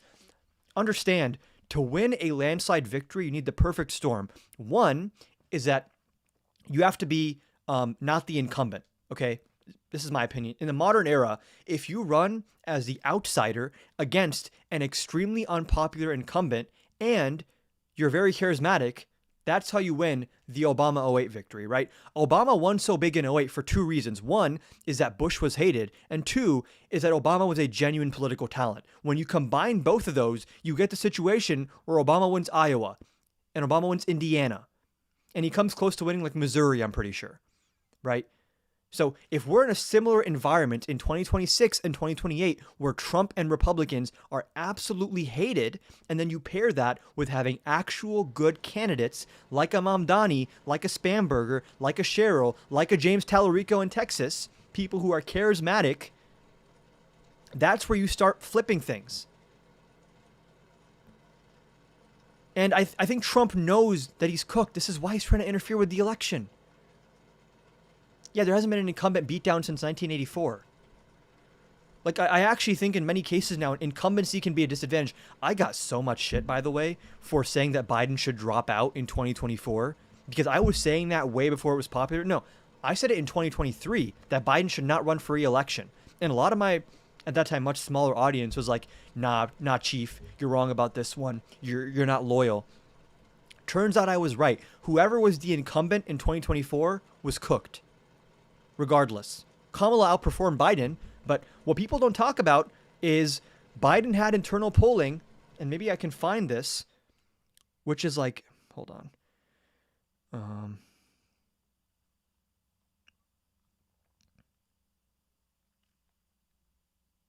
It basically showed that Biden, in his own internal numbers in 2024, before he dropped out, he was losing. He would have lost Minnesota. He would have lost Virginia. He would have lost New Jersey. That's crazy. Minnesota, New Jersey, and Virginia going red is insane. And it's not that hard to believe because Kamala Harris won those states by pretty weak margins, right? Like 5 points, 6 points, like not comfortable margins at all. So, point being, Trump is going to be way more unpopular than Biden ever was by the end of his term. I think he's going to end up in the 20s. If he stays until 28, I think Trump's going to be leaving office. If he does, which I doubt, but let's just assume for a second that Trump decides magically, I'm not going to send in the National Guard to seize the voting machines. I'm just going to let the election happen. Let's say he did that. If that's the case, then let's say JD Vance is a nominee in 2028 and Trump has a approval rating of like 27% on average. I think that's pretty accurate, right? And then let's say against Vance you have a James Tallarico who has won a Senate seat in Texas. The type of electoral blowout you could see in that situation is people are sleeping on it. People are really sleeping on what the possibilities here are. Trump is weak right now. He's extremely weak. Hold on. My image capture froze on. There we go. Biden should have stuck with what he said. Yeah, we should have had a Democratic primary. We should have had a Democratic primary. When those files come out, I've been saying there are two. We can just watch my video, I guess, if I'm going to bring up the exact same points anyways.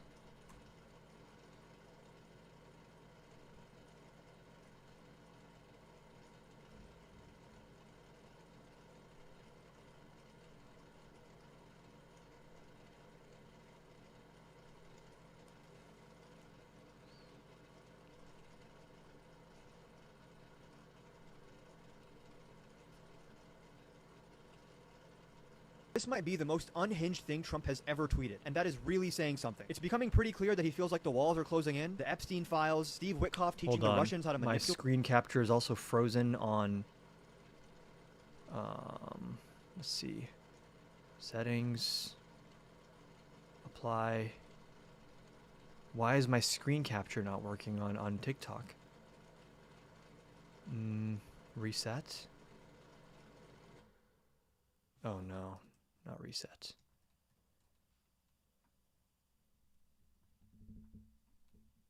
What? Okay, I don't know why. If you're on YouTube, you can see it. If you're on TikTok, I don't know what's going on here. Hold on. Display capture. Settings. Apply. Why is it not showing the tab I'm in right now? I know it's a graph. You can see my screen, but this is not the tab I'm in right now. I'm in a different tab. This was on my screen like 10 minutes ago.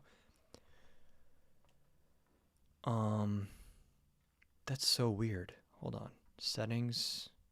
Or hold on. Let's switch the scene to... Okay, I guess this is fine. I don't know what was going on there.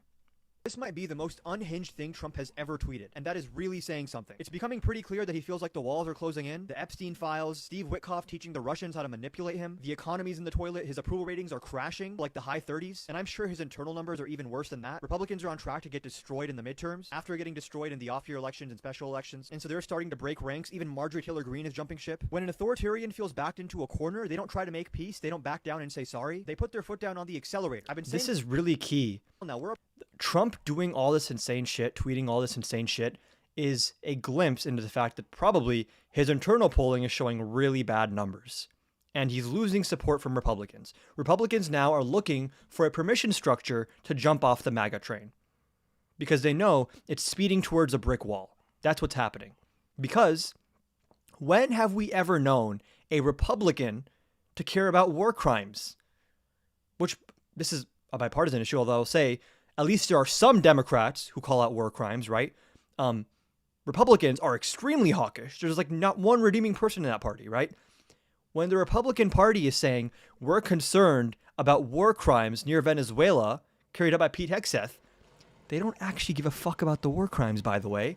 They're looking for an excuse to jump ship and act like, this is too far. I no longer support this. They did the exact same thing after January 6th. People forget this. Remember, Ron DeSantis is the future of the party. Trump is behind us now. McConnell condemned him. McCarthy condemned him. The Republican Party discarded Trump in 2021. They wanted nothing to do with him because their political career was fucked. Same thing happening now. Trump is at the same approval rating he was at after January 6th, less than a year into his second term. So we'll get to my prediction at the end of this video.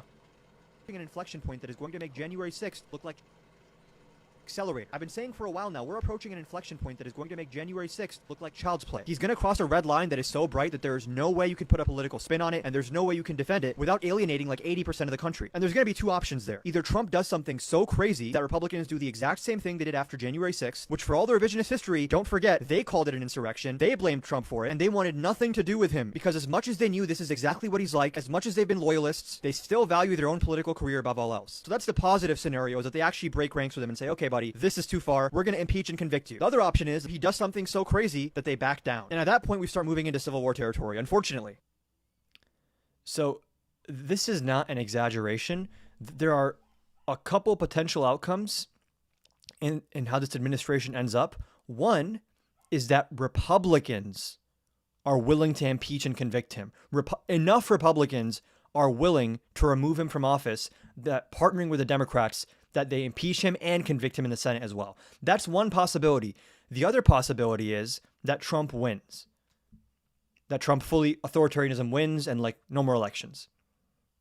The only situation in which Republicans would not have it in their best interest to disassociate from Trump is if he's like, hey, I'll just win you guys your elections. I'll just rig that shit for you if you stick with me. So there is not going to be a calm end to this.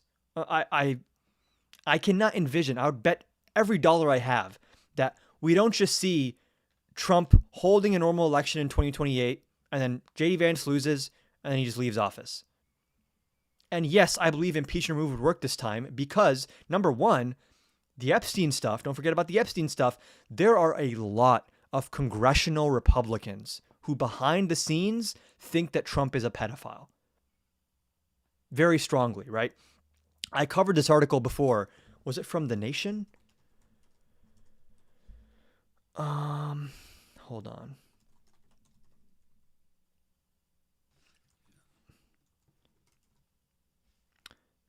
There we go. DOJ admits to Republicans that the Epstein files are even worse for Trump. And specifically in this article, there are allegations that there are photos in the Epstein files of Donald Trump with girls of a illegal age, topless, sitting in his lap with a white stain on his pants. These pictures have been described by people that met Epstein and said, Epstein showed us these pictures of Trump with little girls. Well, it turns out it's not a liberal conspiracy theory. Republicans in Congress believe this is true. The disturbing new rumor, this is why, by the way, Republicans all voted to remove, to release the Epstein files. This is why. They want to get ahead of it. They know he's cooked. They want to be able to say, well, I voted in favor of exposing him. Hold on. Here we go. The Trump administration has failed at every turn to mitigate anxieties about the president's longtime friendship with the child sex criminal. The typically bombastic Attorney General Pam Bondi was silent when asked about the photos during a Senate hearing last month, a choice that spooked several GOP lawmakers, with many interpreting her non-response as a very vocal yes, meaning that there are multiple GOP lawmakers in the House and Senate who believe that there are photos of Trump with minors in sexual situations. They believe this. Republicans believe this. You know damn well they are already planning their exit strategy. That's what all of them are doing. And that's where shit hits the fan, because guess what? When Republicans start in droves, the elected ones, saying, yeah, we're not standing with Trump. Sorry, this is too far. We're actually not part of this anymore. Once Trump feels, oh, wait, my own party's abandoning me. Democrats still hate me as always. My approval's in the toilet. I still got 3 years left, though. Let's make sure I leave my mark, right? That's where it gets scary, where he has nothing to lose anymore. His approval's in the toilet. Republicans have abandoned him, and now he's sitting there with a fully captured executive branch.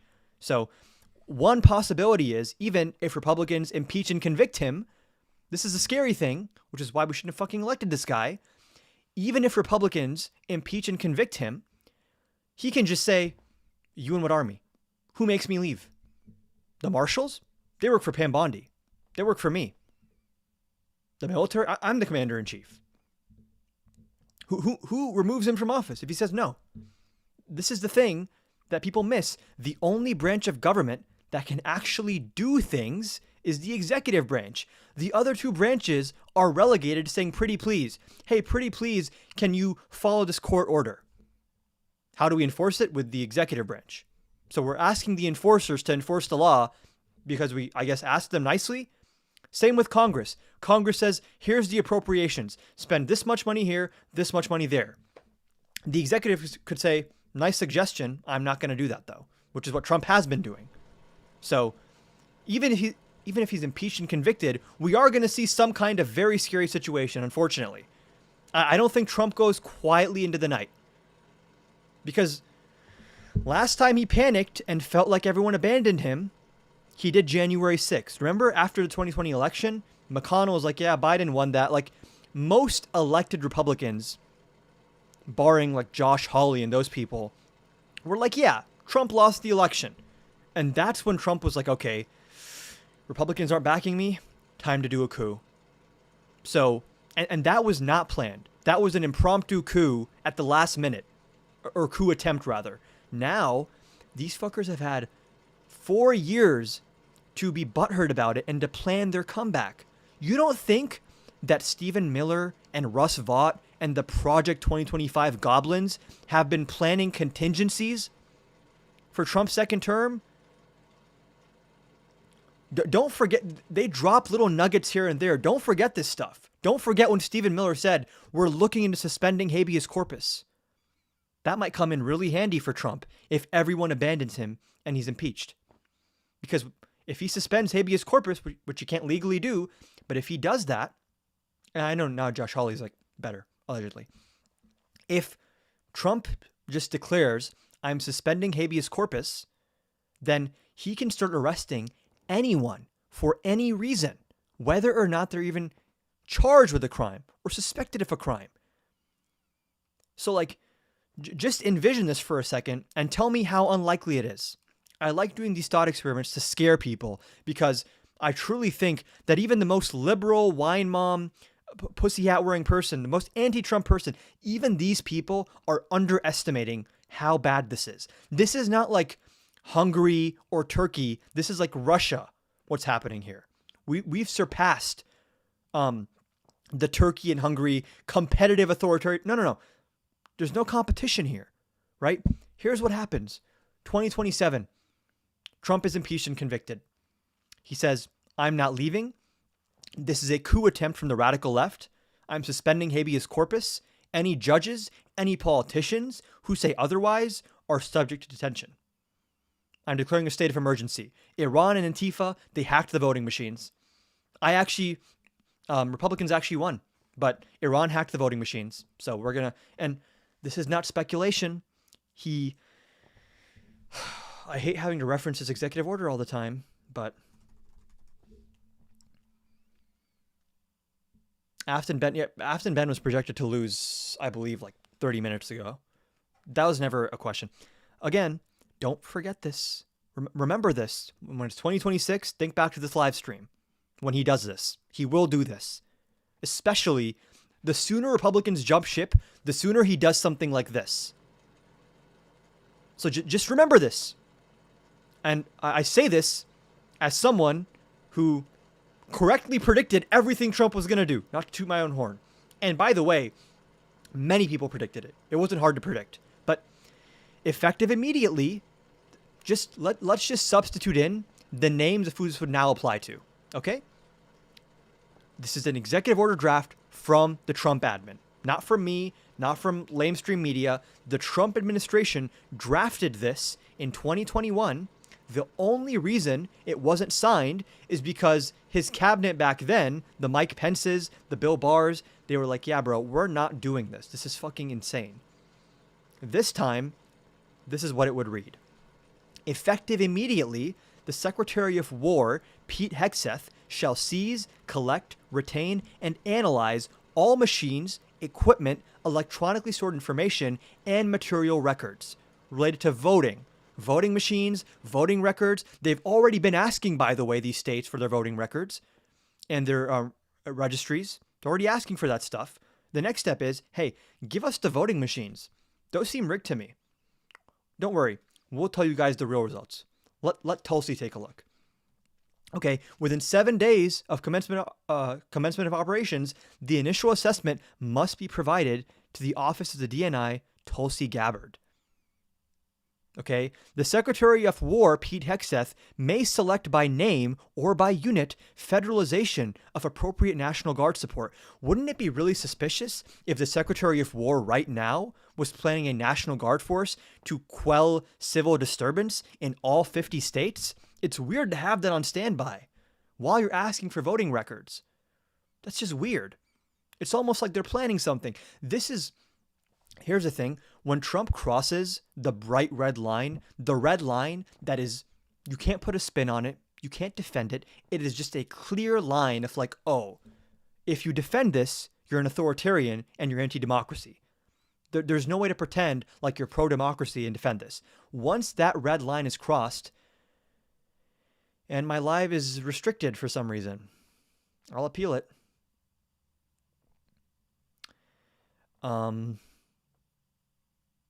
My live does not contain the content mentioned in the notice. What the fuck? Okay. I lost my train of thought from that. What was I saying? Someone remind me. I feel like I was about to cook and then TikTok just had to rain on my parade. Palantir is after you. So true. Okay. Oh, yeah. It is not a coincidence, or rather, yes, you're right. Once Trump crosses the bright red line, the red line that is similar to January 6th, right? January 6th was one of those red lines where even Republicans who constantly brown-nose Trump and lick his boots, even they were like, yeah, this is an insurrection. This is pretty bad. Now they've done revisionist history. Go back and watch TV from January 2021. All of them were like, whoa, not us. That's him. That's on him. It's not on us. Once he crosses another red line that is similar to January 6th, you won't see it coming. It's going to be like this. And you're going to think to yourself, how did he do that so quickly? Because the first year, he's been laying the groundwork. He's setting up all the pieces, right? He's put in all of the loyalists who, when he tells them, hey, can you just, like, for example, hey, Pam Bondi, can you just say that you found evidence of Iran and Antifa hacking the election? Just say that for the fuck of it. Just say it. Hegseth, can you just get the National Guard and have them go in to the polling places in the swing states and just take their voting machines? And then, hey, Tulsi, don't analyze the voting machines. Just say you analyzed them and then just say that I won or that Republicans won. Right? He tried to do the same thing last time, but last time the cabinet members were like, hey, man, we're not doing this. And if you force us to do it, we're going to resign. Bill Barr resigned. The entire top employees at the DOJ threatened to resign because he wanted to put some random crackpot to be the head of the DOJ. So, like, the thing that worries me is that I feel like people think that we're going to have some kind of heads up to when that line is crossed. No. You're going to wake up one day, turn the news on one day and be like, what the hell? Are those soldiers at a polling place? How did they even get there? Oh, they were planning this for 10 months? They had the squadrons ready in all 50 states? Like, why do you develop a National Guard squadron to quell civil disturbance in all 50 states and just keep them on standby? For what? This is what worries me. It's like, I hate to say that Trump is playing chess. It's not Trump. It's Stephen Miller. It's Russ Vought. It's the Heritage Foundation, right? These crazy people. J.D. Vance also, to some extent. These people are playing chess. They've set us up. They've set the precedent for defying courts.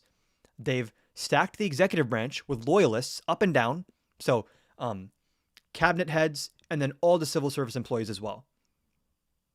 So, whether Trump is impeached for the files or for some kind of war crime or whatever it is, there's a million things that Trump could be impeached for. Whatever it is, The scary stuff starts after that. Because does anyone here think that if Trump is impeached and convicted, yeah, Curtis Yarvin, that's the real architect. Very true. Very, very true. Yarvin is the one. Yarvin and Teal. It is chess. It's not just loyalists. And the reason I say it's chess is because Trump tried to do a coup in 2020 and he failed. Here's the issue though.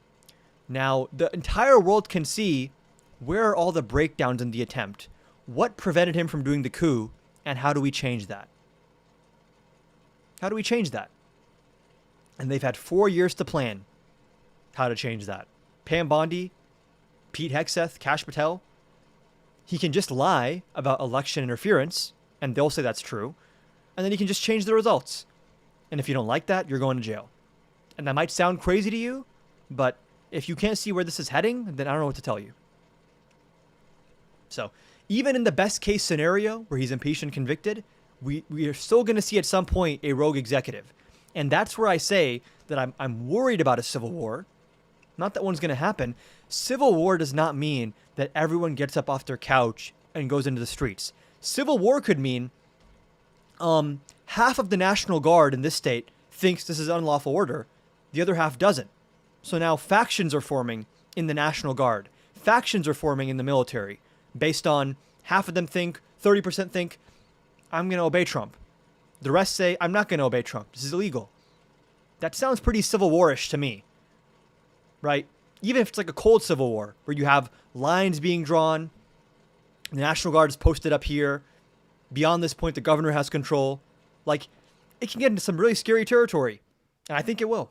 I think it will, unfortunately. So, that's what happens when you elect a fucking authority. Like, there is no painless way out of this. We are going to go through some kind of existential issue. It's going to be bad. And the question isn't, do we go through that? The question is, do we survive that?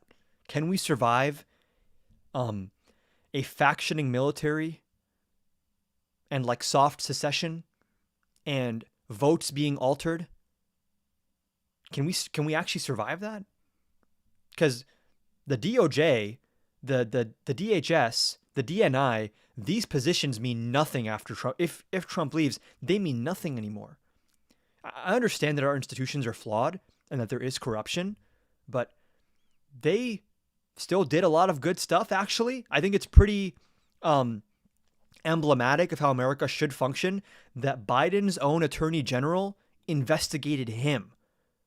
That Biden's own DOJ indicted his own son, right? Pam Bondi would never investigate Trump. She would never indict Eric or Don Jr.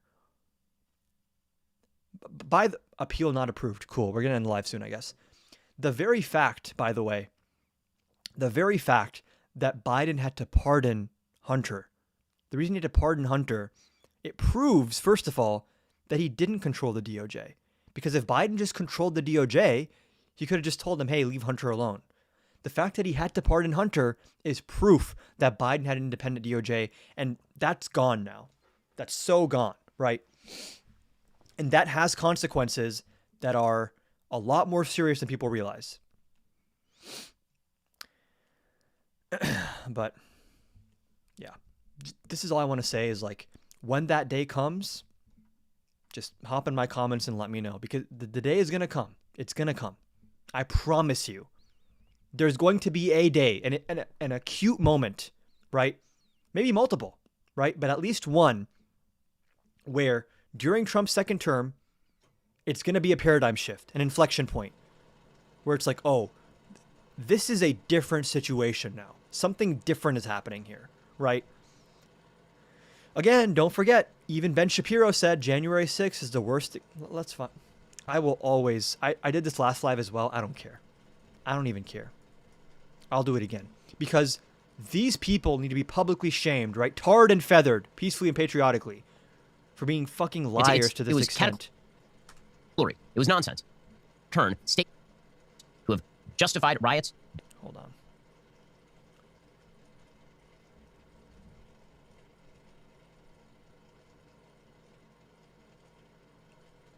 People who are dead. One person was shot. 3 people died in medical. What the fuck? It was cataclysmically awful. Cataclysmically awful. Obviously, a very different sort of thing considering that 9/11 This was. is Ben Shapiro on January 7th. Okay. Just to give you a heads up of what this is going to look like. It's going to happen again. They're going to whip out the excuses. There we go. People who are dead. One person was shot. 3 people died in medical emergencies yesterday. That's as bad an event as I've ever seen in American public life. Frankly, I think that in many ways, it's the worst thing to happen to the United States of America since 9/11. Just so you guys remember, because the right has done so much revisionist history on January 6th, where now there's this idea that it's debatable, apparently, that it was bad. No. Republicans all admitted it was bad when it happened. They all distanced, because in the moment, they're like, oh, this is a paradigm shift. This is an inflection point. We can't be part of this. That's going to come again, right? And Republicans could bend, they could break, they could fold if Trump threatens them, maybe. But I think they're going to try to jump ship. I think they're already trying. And I think when they do jump ship, this time, right? Last time Republicans jumped ship, Trump was on his way out. He had like 2 weeks left, right? Literally 2 weeks left. This time, if Republicans jump ship in 2026, in 2027, we're still talking about half or more of his term ahead of him. And what does Trump do when both parties oppose him? Does he try to work with Congress? Does he even pretend to care about Congress? Everyone who's honest knows the answer to that.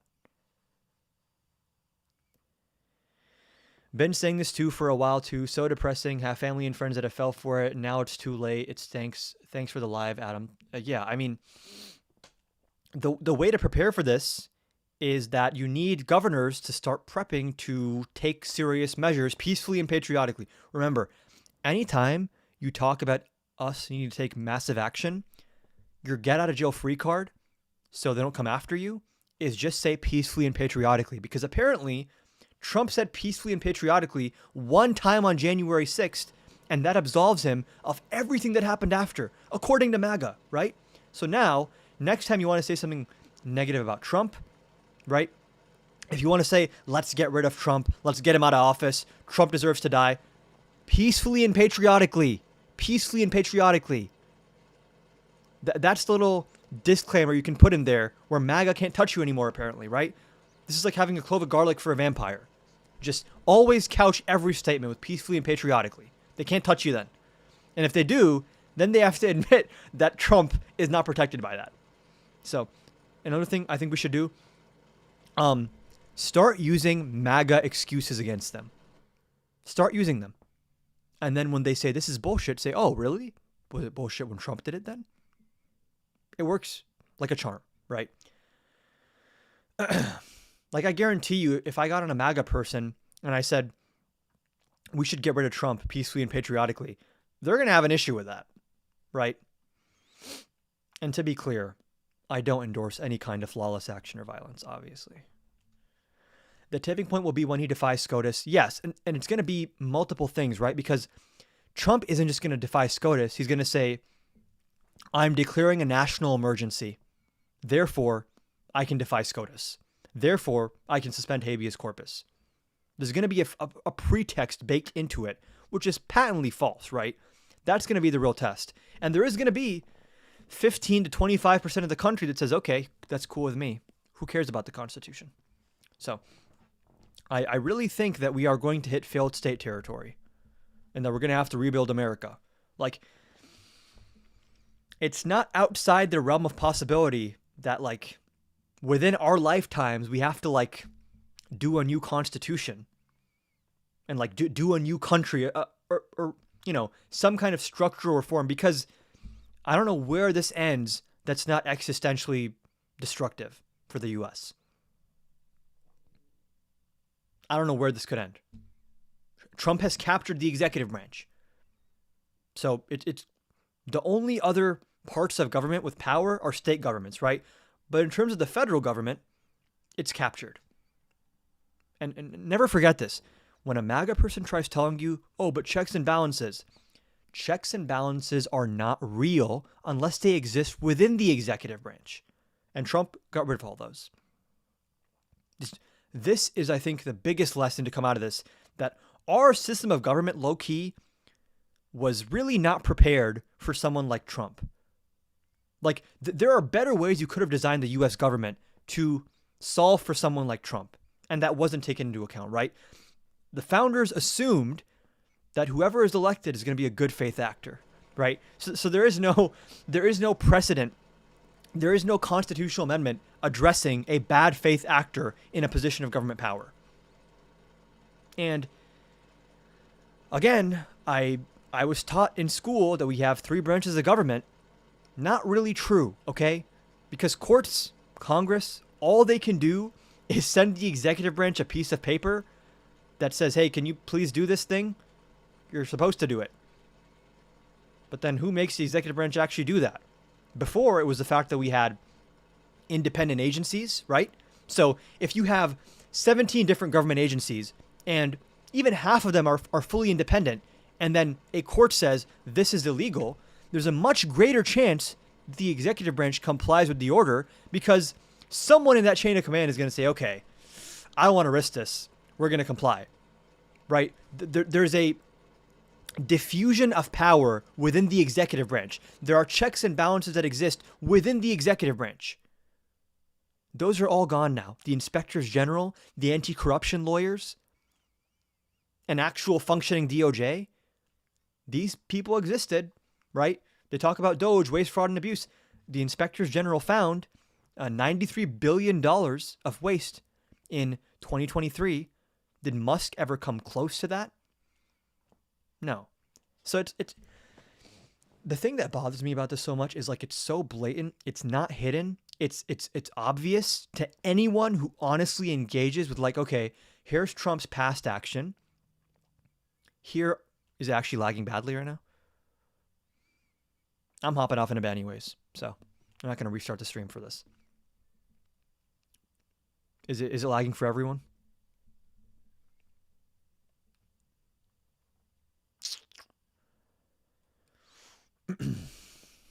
Or is it just lagging for Wade?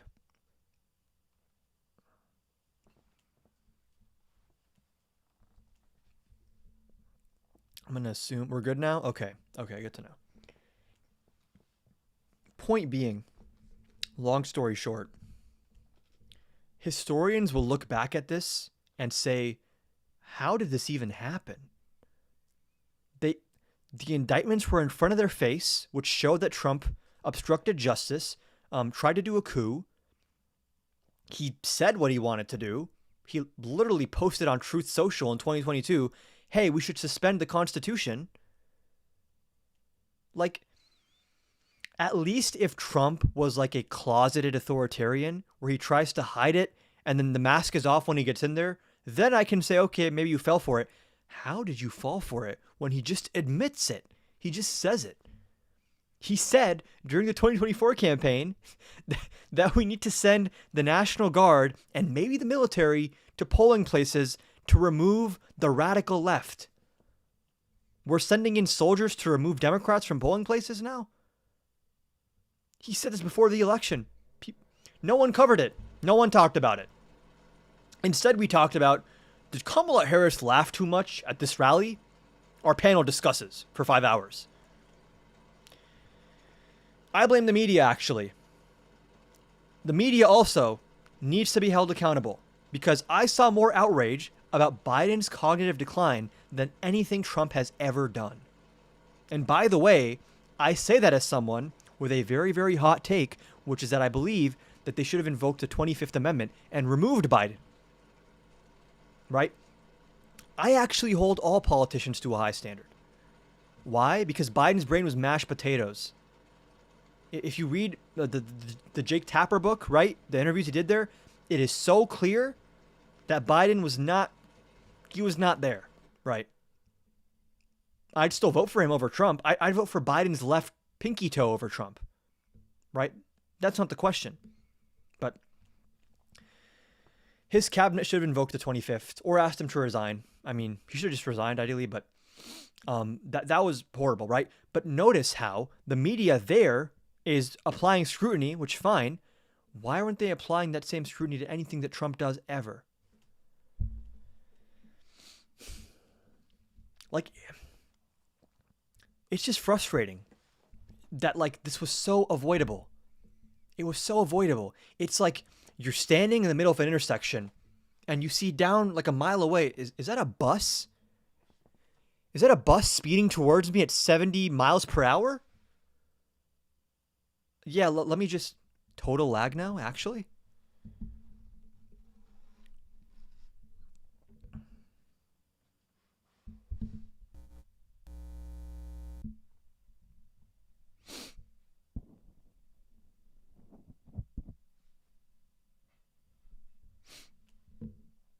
Okay, I'm just going to continue. I don't know if it's lagging for everyone right now or how bad the lag is.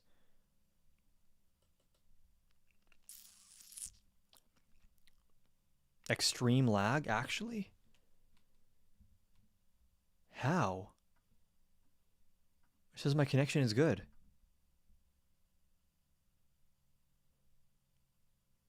It's saying no frame drops, 30 FPS. I'm clear now?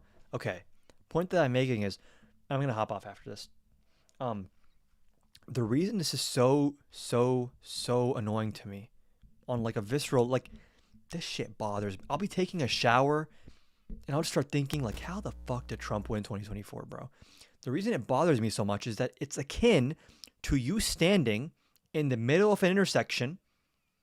You can leave anytime and you look ahead, you see, oh, there's a bus speeding towards me 100 miles per hour. And then someone comes and says, hey man, probably should step on the sidewalk, actually.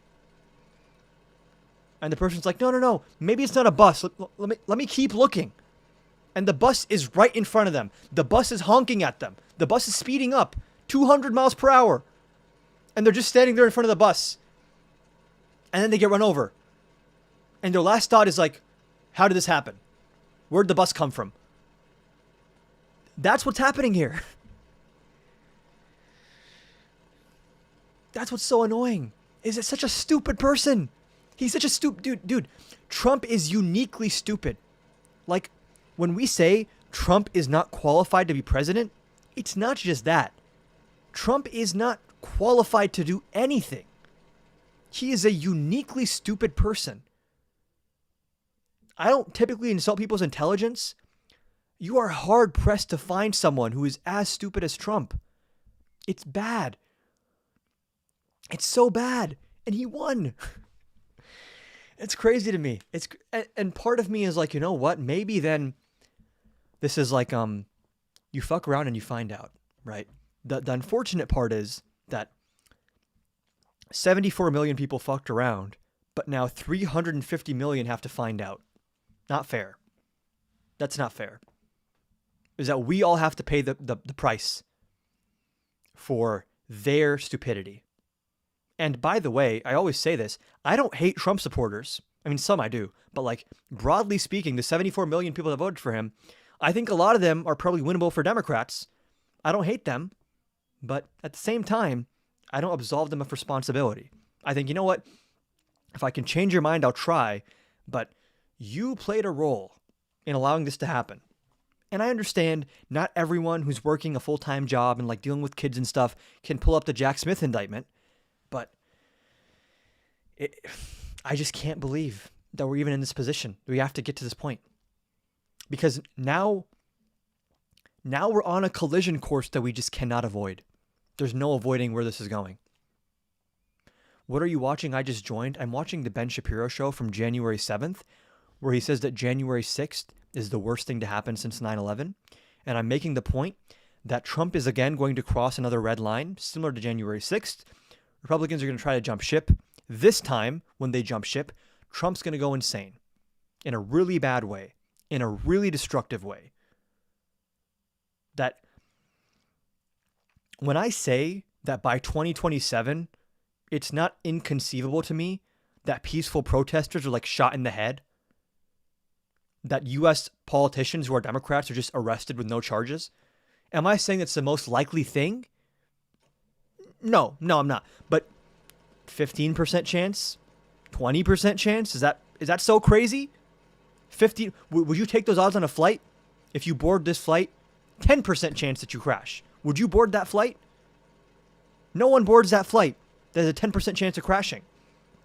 I think there's at least a 10% chance that by the end of Trump's second term, that we are an outright dictatorship, like outright people being arrested and shot for protesting with no pretext, no indictment, just you're coming with us, get in the van. That's crazy to me. And it's worrying to me because this country is not built to handle that. People can't even handle their own lives. But like, people are like living paycheck to paycheck, and now they're going to have to deal with a failed state. Was Kamala Harris that bad? Was her laugh that bad, people? Someone said, would you beat Ben Shapiro in a debate? I did beat him in a debate. I debated him and I won. And I was correct. If anyone wants to go over that before I hop off. Hey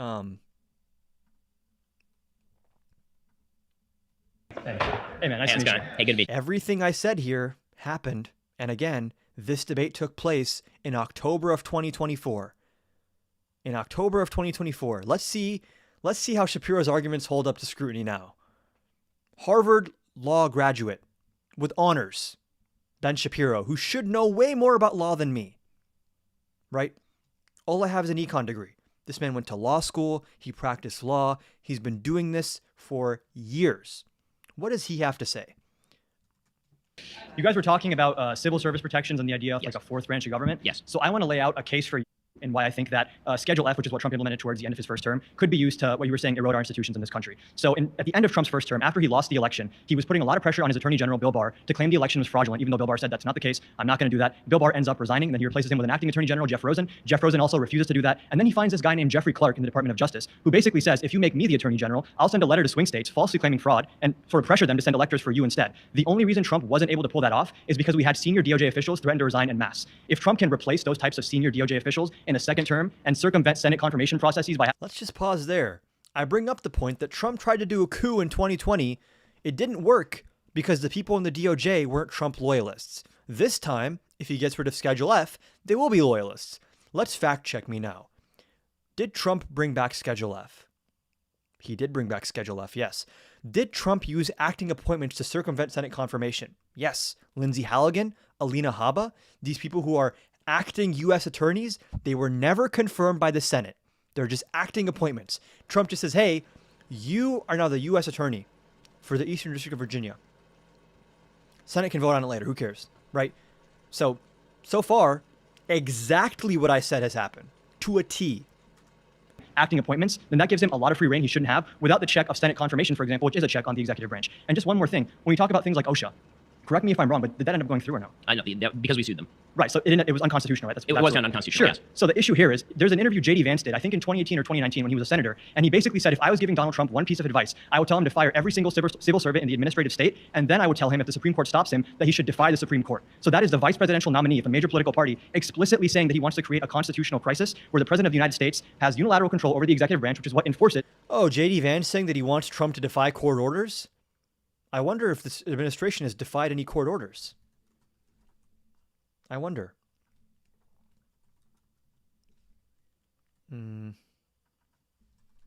What's his name? Ryan Goodman? Yeah. This silly lib telling Ben Shapiro, oh, they're gonna defy court orders. They would never defy Oh. Non-compliance with court order 16 cases. Court's distrust of government information representations, meaning the government was lying, 35 cases. Arbitrary and capricious conduct, 52 cases. Oh, wait. We have updated. Never mind. Silly me. It's not 16 cases, actually, as of November. 26 cases where the Trump admin has been called out for not complying with the courts. But Mr. Ben Shapiro here is going to tell me, I think I just froze. Mr. Shapiro here is going to tell me, actually, no. Trump would never defy courts. It's Biden who defies courts. Because what? Judicial decisions, and then he's going to disregard their decisions when it comes to appointing people. So, I mean, I would agree that the Supreme Court of the United States does have the providence of deciding these particular issues, and I disagree with JD if that's something that JD said, which I assume he did. Which J.D. Vance did say that. So when it comes to the sort of idea that you can just go right through all of the employees and fire everybody and you'll just have acting, attorney generals forever. He did that. He fired tens of thousands of people. We have acting appointments for U.S. attorneys. So wrong and wrong. There'll be no impeachment power on behalf of Congress, and that he'll No impeachment power on behalf of Congress. We'll see. letter to the states, and then you'd have to assume that all the states would then go along with this. You're assuming All the states, they have been, right? Texas tried to. I mean, the court stopped them, which is funny, but there's not exactly a Republican state pushback against Trump right now. every single part of every single branch of the government goes along with all of this. Every single Republican, which so far we've seen that they go along with anything he does most of the time. I mean, that certainly is not true. I mean, This was... He unironically looked me in the face and said, no, the Republican Party will not just go along with everything that Trump says in his second term. They won't. They won't. They have been so far. I hope he ends up being right in the end, but so far he's wrong. election was actually certified by Mitch McConnell in the Senate. Sure, right? Mitch McConnell is a very different type of Republican than like this new brand Republican, Matt Gaetz, Marjorie Taylor Greene, even J.D. Vance. Matt Gaetz and Marjorie Taylor Greene represent a fairly small percentage of the Republican Party. Right, but Yeah, Matt Gaetz and Marjorie Taylor Greene represent a fairly small portion of the Republican Party, which is why Matt Gaetz was the first nomination for Attorney General, because he's a minority in the party. Also, when someone says bad lag, I'd like a more broad response, because then someone else says it's not bad lag. So I don't know if it's your Wi-Fi or my Wi-Fi. If it's my Wi-Fi, I can change something around. This debate was in October of 2024. as the nominee of the Republican, Green, even J.D. Vance. Matt Gaetz and Marjorie Taylor Greene represent a fairly small percentage of the Republican Party. Right, but Does anyone still agree with this? Do we think that Matt Gaetz and Marjorie Taylor Greene represent a small portion of the Republican Party? I think that's the majority, at least a plurality, who like those people. I mean, again, Matt Gaetz was literally nominated for AG. Trump as the nominee of the Republican Party, it's a totally different story. The types of Republicans he's going to be bringing into power.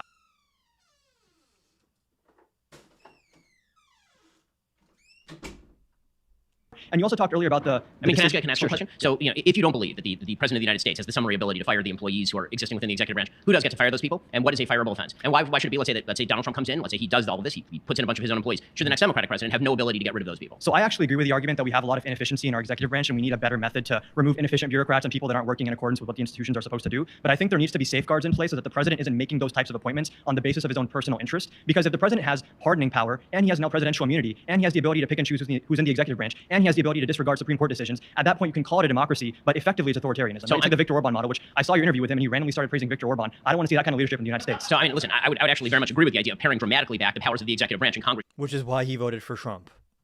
seize back its power in a wide variety of ways. The question right now, I think, is who is more likely to actually expand the powers of the executive branch at the expense of Congress? And if you look at the expansion of executive You should be getting money like Dean. You are just as good. I appreciate that. Dean does a great job. If you'd like to give me money, my Cash App and my PayPal and my Venmo are all in my link tree in my bio. Or if you're watching on YouTube, they're on the screen. power under, for example, Joe Biden, who's Or, I mean, attempted to, say, relieve all student loan debt in the United States without any permission. Actually, I can also just show it on TikTok. Whoops.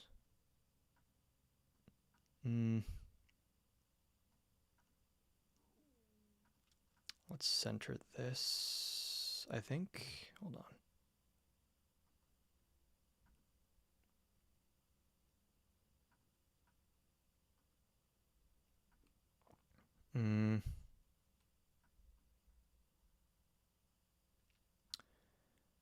Okay, I don't want to get into the comparison game. I think Dean is great.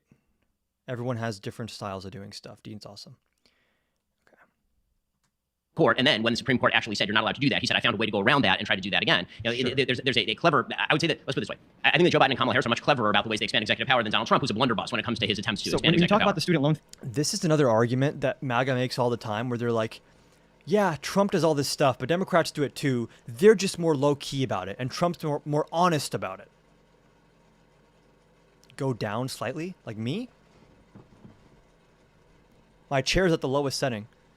And by the way, you should be watching this on YouTube, not on TikTok, because if you're watching on YouTube, you can see the beautiful Lil Uzi Vert album covers behind me, which just add to the vibe of the stream. If you're watching on TikTok, you're not seeing that. You're seeing a little moon at the top right of the canvas. again, this is an example of Biden trying to do something. The court's saying you can't do it. Okay, I won't do it that way. I'll do it a different way. And if that way was found to be unconstitutional, the Supreme Court would strike that down as well. And I would want him to oblige with that. The issue with Trump is, again, And he's trying to actually, get rid of the filibuster and then add justices to the Supreme Court in the response. filibuster is it's something that can change. It's not necessarily like part of our institutions in the same way that our checks and balances are like a bedrock part of our institutions. And I want to talk about this idea of expanding executive power. If J.D. Vance is saying that Trump should disregard the Supreme Court, that is much worse than Biden implementing something and then the Supreme Court saying stop and him saying, okay, I'll stop. Well, he didn't say, okay, I'll stop about the student loans. He actually He said, did it in a different way. he He didn't do it in different ways, him saying I'm not going to stop. He actually This still haunts me. This part of the interaction still haunts me to this day. Because again, Ben Shapiro went to Harvard Law School. He graduated with honors. And listen to what he's about to say. Any executive power. If J.D. Vance is saying that Trump should disregard the Supreme Court, that is much worse than Biden implementing something and then the Supreme Court saying stop and him saying, okay, I'll stop. Well, he didn't say, okay, I'll stop about the student loans. He actually he said, did it in a different way. He He didn't do it in different ways, him saying, I'm not going to stop. He actually According to Ben, if Biden says, I'm going to invoke Law X to forgive student loans, and the Supreme Court says, hey, Law X doesn't give you the authority to do that, then he says, okay, I'm going to try invoking Law Y to do this. According to Ben, that's defying the court, which, spoiler, it's not. That's just the process of judicial review and trying different legal theories. Defying the court is saying, hey, don't send these people to CCOT, actually. Don't do that. I'm Judge Boasberg. I'm telling you, don't do that. And then Kristi Noem says, send them anyways. That's called defying the court. That's why there's a contempt probe happening now, which I hope Kristi Noem is held in contempt. She should be. They clearly defied Boasberg there. Don't forget this, right? The Alien Enemies Act thing, right? Where they sent these flights to CCOT. One of those flights took off after the judge gave the order saying, turn them back around, bring them back to America. They took off after that. It's like clear defiance of court orders. But Ben Shapiro is so worried that Biden might forgive student loans through legal channels. publicly in his speeches about not obeying the Supreme Court and trying to find a way to end around what exactly they That's told him kind of to the purpose of the Supreme Court, is if the mechanism he's trying to use to implement his ideas is found to be unconstitutional, he won't do it that way, and he'll try to find a constitutional way to do it. If that's also unconstitutional, I have no problem with the Supreme Court stopping him. The issue here is... Oh, man. I think it was Destiny who reacted to this, and he made a good point where he was like, why the fuck is this guy explaining to Ben Shapiro basic law?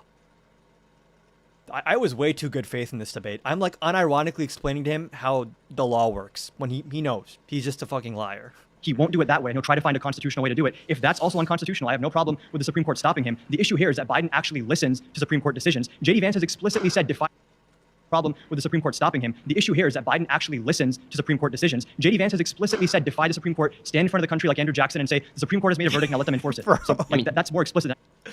This facial expression, hold on. I want to do something real quick. And I'm going to end the stream after this. Destiny called you his king twice for saying the right things on the Cenk Uygur one. Yeah, I saw that. He also called me his sultan, which seems a little bit racial, but okay. Hold on. Hold on. I turned off the screen share for just one moment because I want to pull up a funny clip from the Destiny thing reacting to me, because I found this so funny, actually. Size. There we go.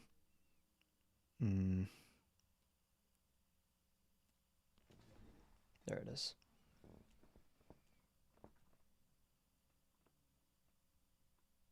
summary ability to fire the employees who are existing within the executive branch. Who does get to fire those people? And what is a fireable offense? Bear with me. Let's say Donald Trump. So for people that are fired, I believe it's against the rules. Okay, this is Officers are. Executive power than Donald Trump, who's a blunder. It's just one specific clip I'm looking for here. Remotely comparable to you of the executive branch. I mean, that's not true. Joe Biden put out a 3-point plan on how he would actually, quote unquote, reform It was racial, and you are our sultan. Okay, cool. the Supreme Court by This is, yeah, because ethics guidelines. Hold on. getting rid of the filibuster, adding justices to the Insane. Hold on. It's the executive ever. He's not defending anything that Trump supports. And for the president, talking about your favorite saying, why did he give him that weird? Okay, here it is. This shit is actually hilarious to me. Hold on. Here we go. This is just so funny to me. He's like, expanding the size and scope of government Hold on. over the course of, say, the 20th and 21st centuries, the Democratic Party or the Republican Party, no matter what the excesses rhetorically both parties are using. Sure. So when you talk about having issues with Biden reforming the Supreme Court, whether it's adding more justices or having term limits, that's a fair discussion to have, but that's like an entire order of magnitude below just straight up defying the Supreme Court. True, because it literally definition involves the legislature. Like, you can say that's an issue, but it's Why are you giving him that weird fucking look? Did you forget how to speak English or?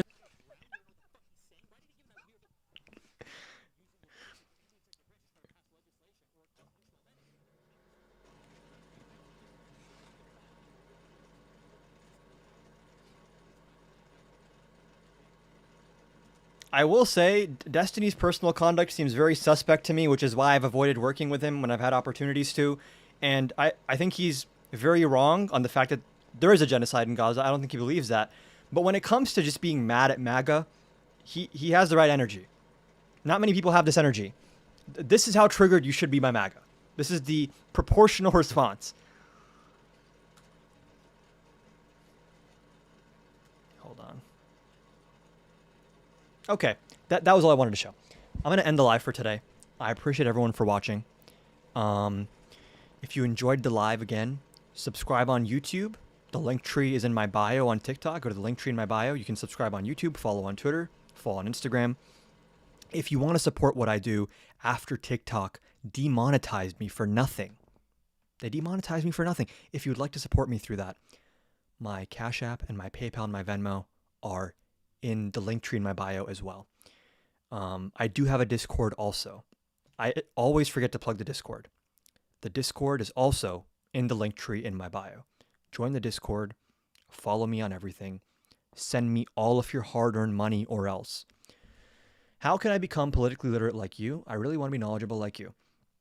I've gotten this question so many times, and the honest answer is there is no secret to this. I just have ADHD and I have an obsessive personality. So when I got interested in politics, I was like, I need to know everything about this. And I just spent my own free time reading PDFs. Like I read the Trump immunity decision or the Jack Smith indictments. If you read, anytime something happens in the court, if you just read the first few pages of the PDF involved, you know more than 99% of people that are going to talk about it. And yes, I do actually have ADHD. Which you don't have to have ADHD to like know things about politics. That was like a half joke. But like the point that I'm making here is like you have to just grind and learn things. And learning them is easier when you're interested, right? So like to me, when I learn all this stuff, I'm like genuinely invested, so it doesn't feel like I'm like studying for something. So there is no one like this is the golden key, become smart or whatever. Economics degree and ADHD usually don't go together. I don't know. Okay. Thank you all for watching the live. I'm gonna head out now. Any last minute questions, comments, or concerns before I hop off?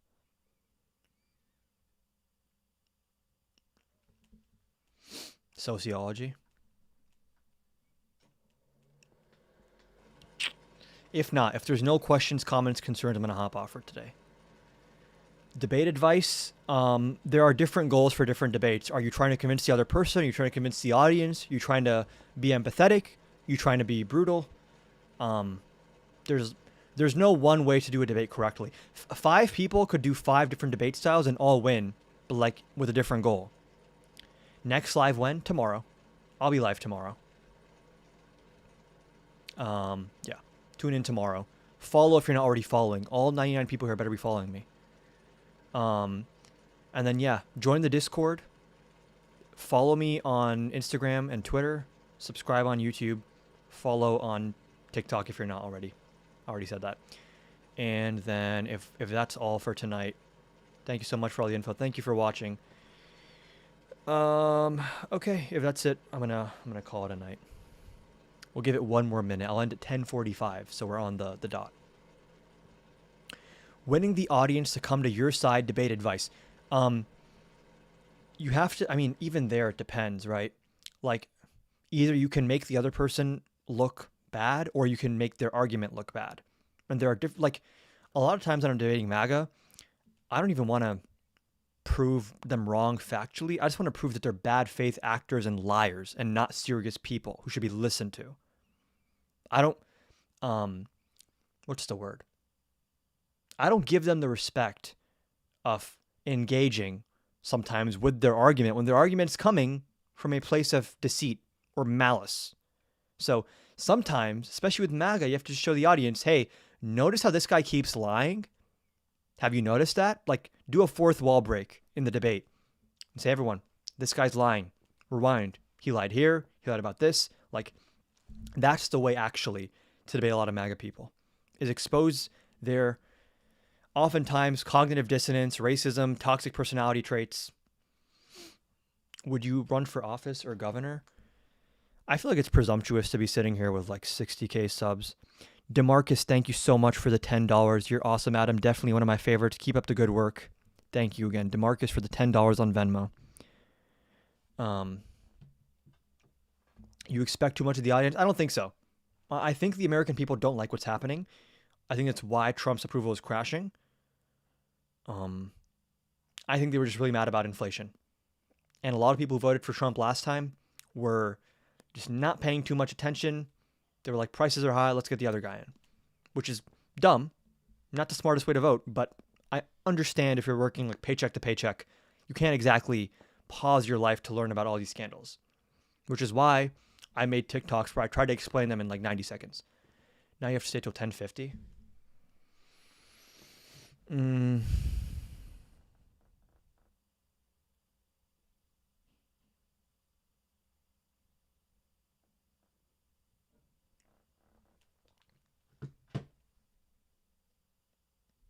But yeah, as to whether I would run for office, if I ever had the ability to do it and to win, then I would consider it. But I honestly think that the place for me is like political media. Like the career that I'm going for is just like political commentator. If I can just do, hope that wasn't offensive. No, it's not offensive. It's not offensive. Anytime someone compares me to Mamdani, I take it as a compliment. I've gotten a lot of those. I think it's because I'm brown and I smile a lot sometimes, but I'll take it. That's fine. I think it's an issue. And also I'm based like Mamdani is based, which, oh my God. Did you guys see his housing transition team? The Yimby's in there. Mamdani's about to cook so hard in New York City. He's about to cook so hard. I can just tell by the moves he's making, this man is not playing games. He's not here for politicking. He's here for governing. By the way, people might have forgotten this. The government is supposed to govern. Crazy, I know. And Mamdani seems to be aware of that and interested in that, which is encouraging to see. Okay. I will just stick around at 10:50 then.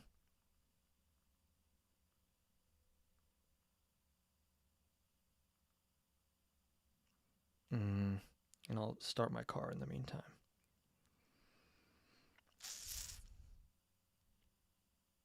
Fix the Discord voice channel. I'll look into it. If you run in Michigan, you have my vote. I appreciate that. If I ever was to get involved in electoral politics, it would be in like my 40s or something, right? And first I would want to establish myself as just like a political commentator. That's like my big goal right now, is to be like self-sufficient career political commentator in news. If I can just be a professional yapper, my dreams have all come true. Okay. 1 more minute left. Speak now or forever hold your peace till tomorrow night. We hit 92K likes. Holy shit. Dude, I would love to work on the Talarico campaign. I don't think I can, though. I'm in Michigan. He's in Texas. I don't know how to apply for that. I mean, if anyone has any connections to Talarico and you want to show him my stuff, let him know I'm his #1 fan. Okay. We hit 92K likes. That's nice. I think we peaked at like 3 something concurrent. Okay. Tune in tomorrow evening. Somewhere around the evening time. You already are a professional commentator. Yeah, I'd like the salary to match. I mean, when I say like professional political commentator, I mean like that is my job. That is like my profession for the rest of my life. Which I think it's going to happen. It's a question of when, not if. It's 10:50. Everyone have a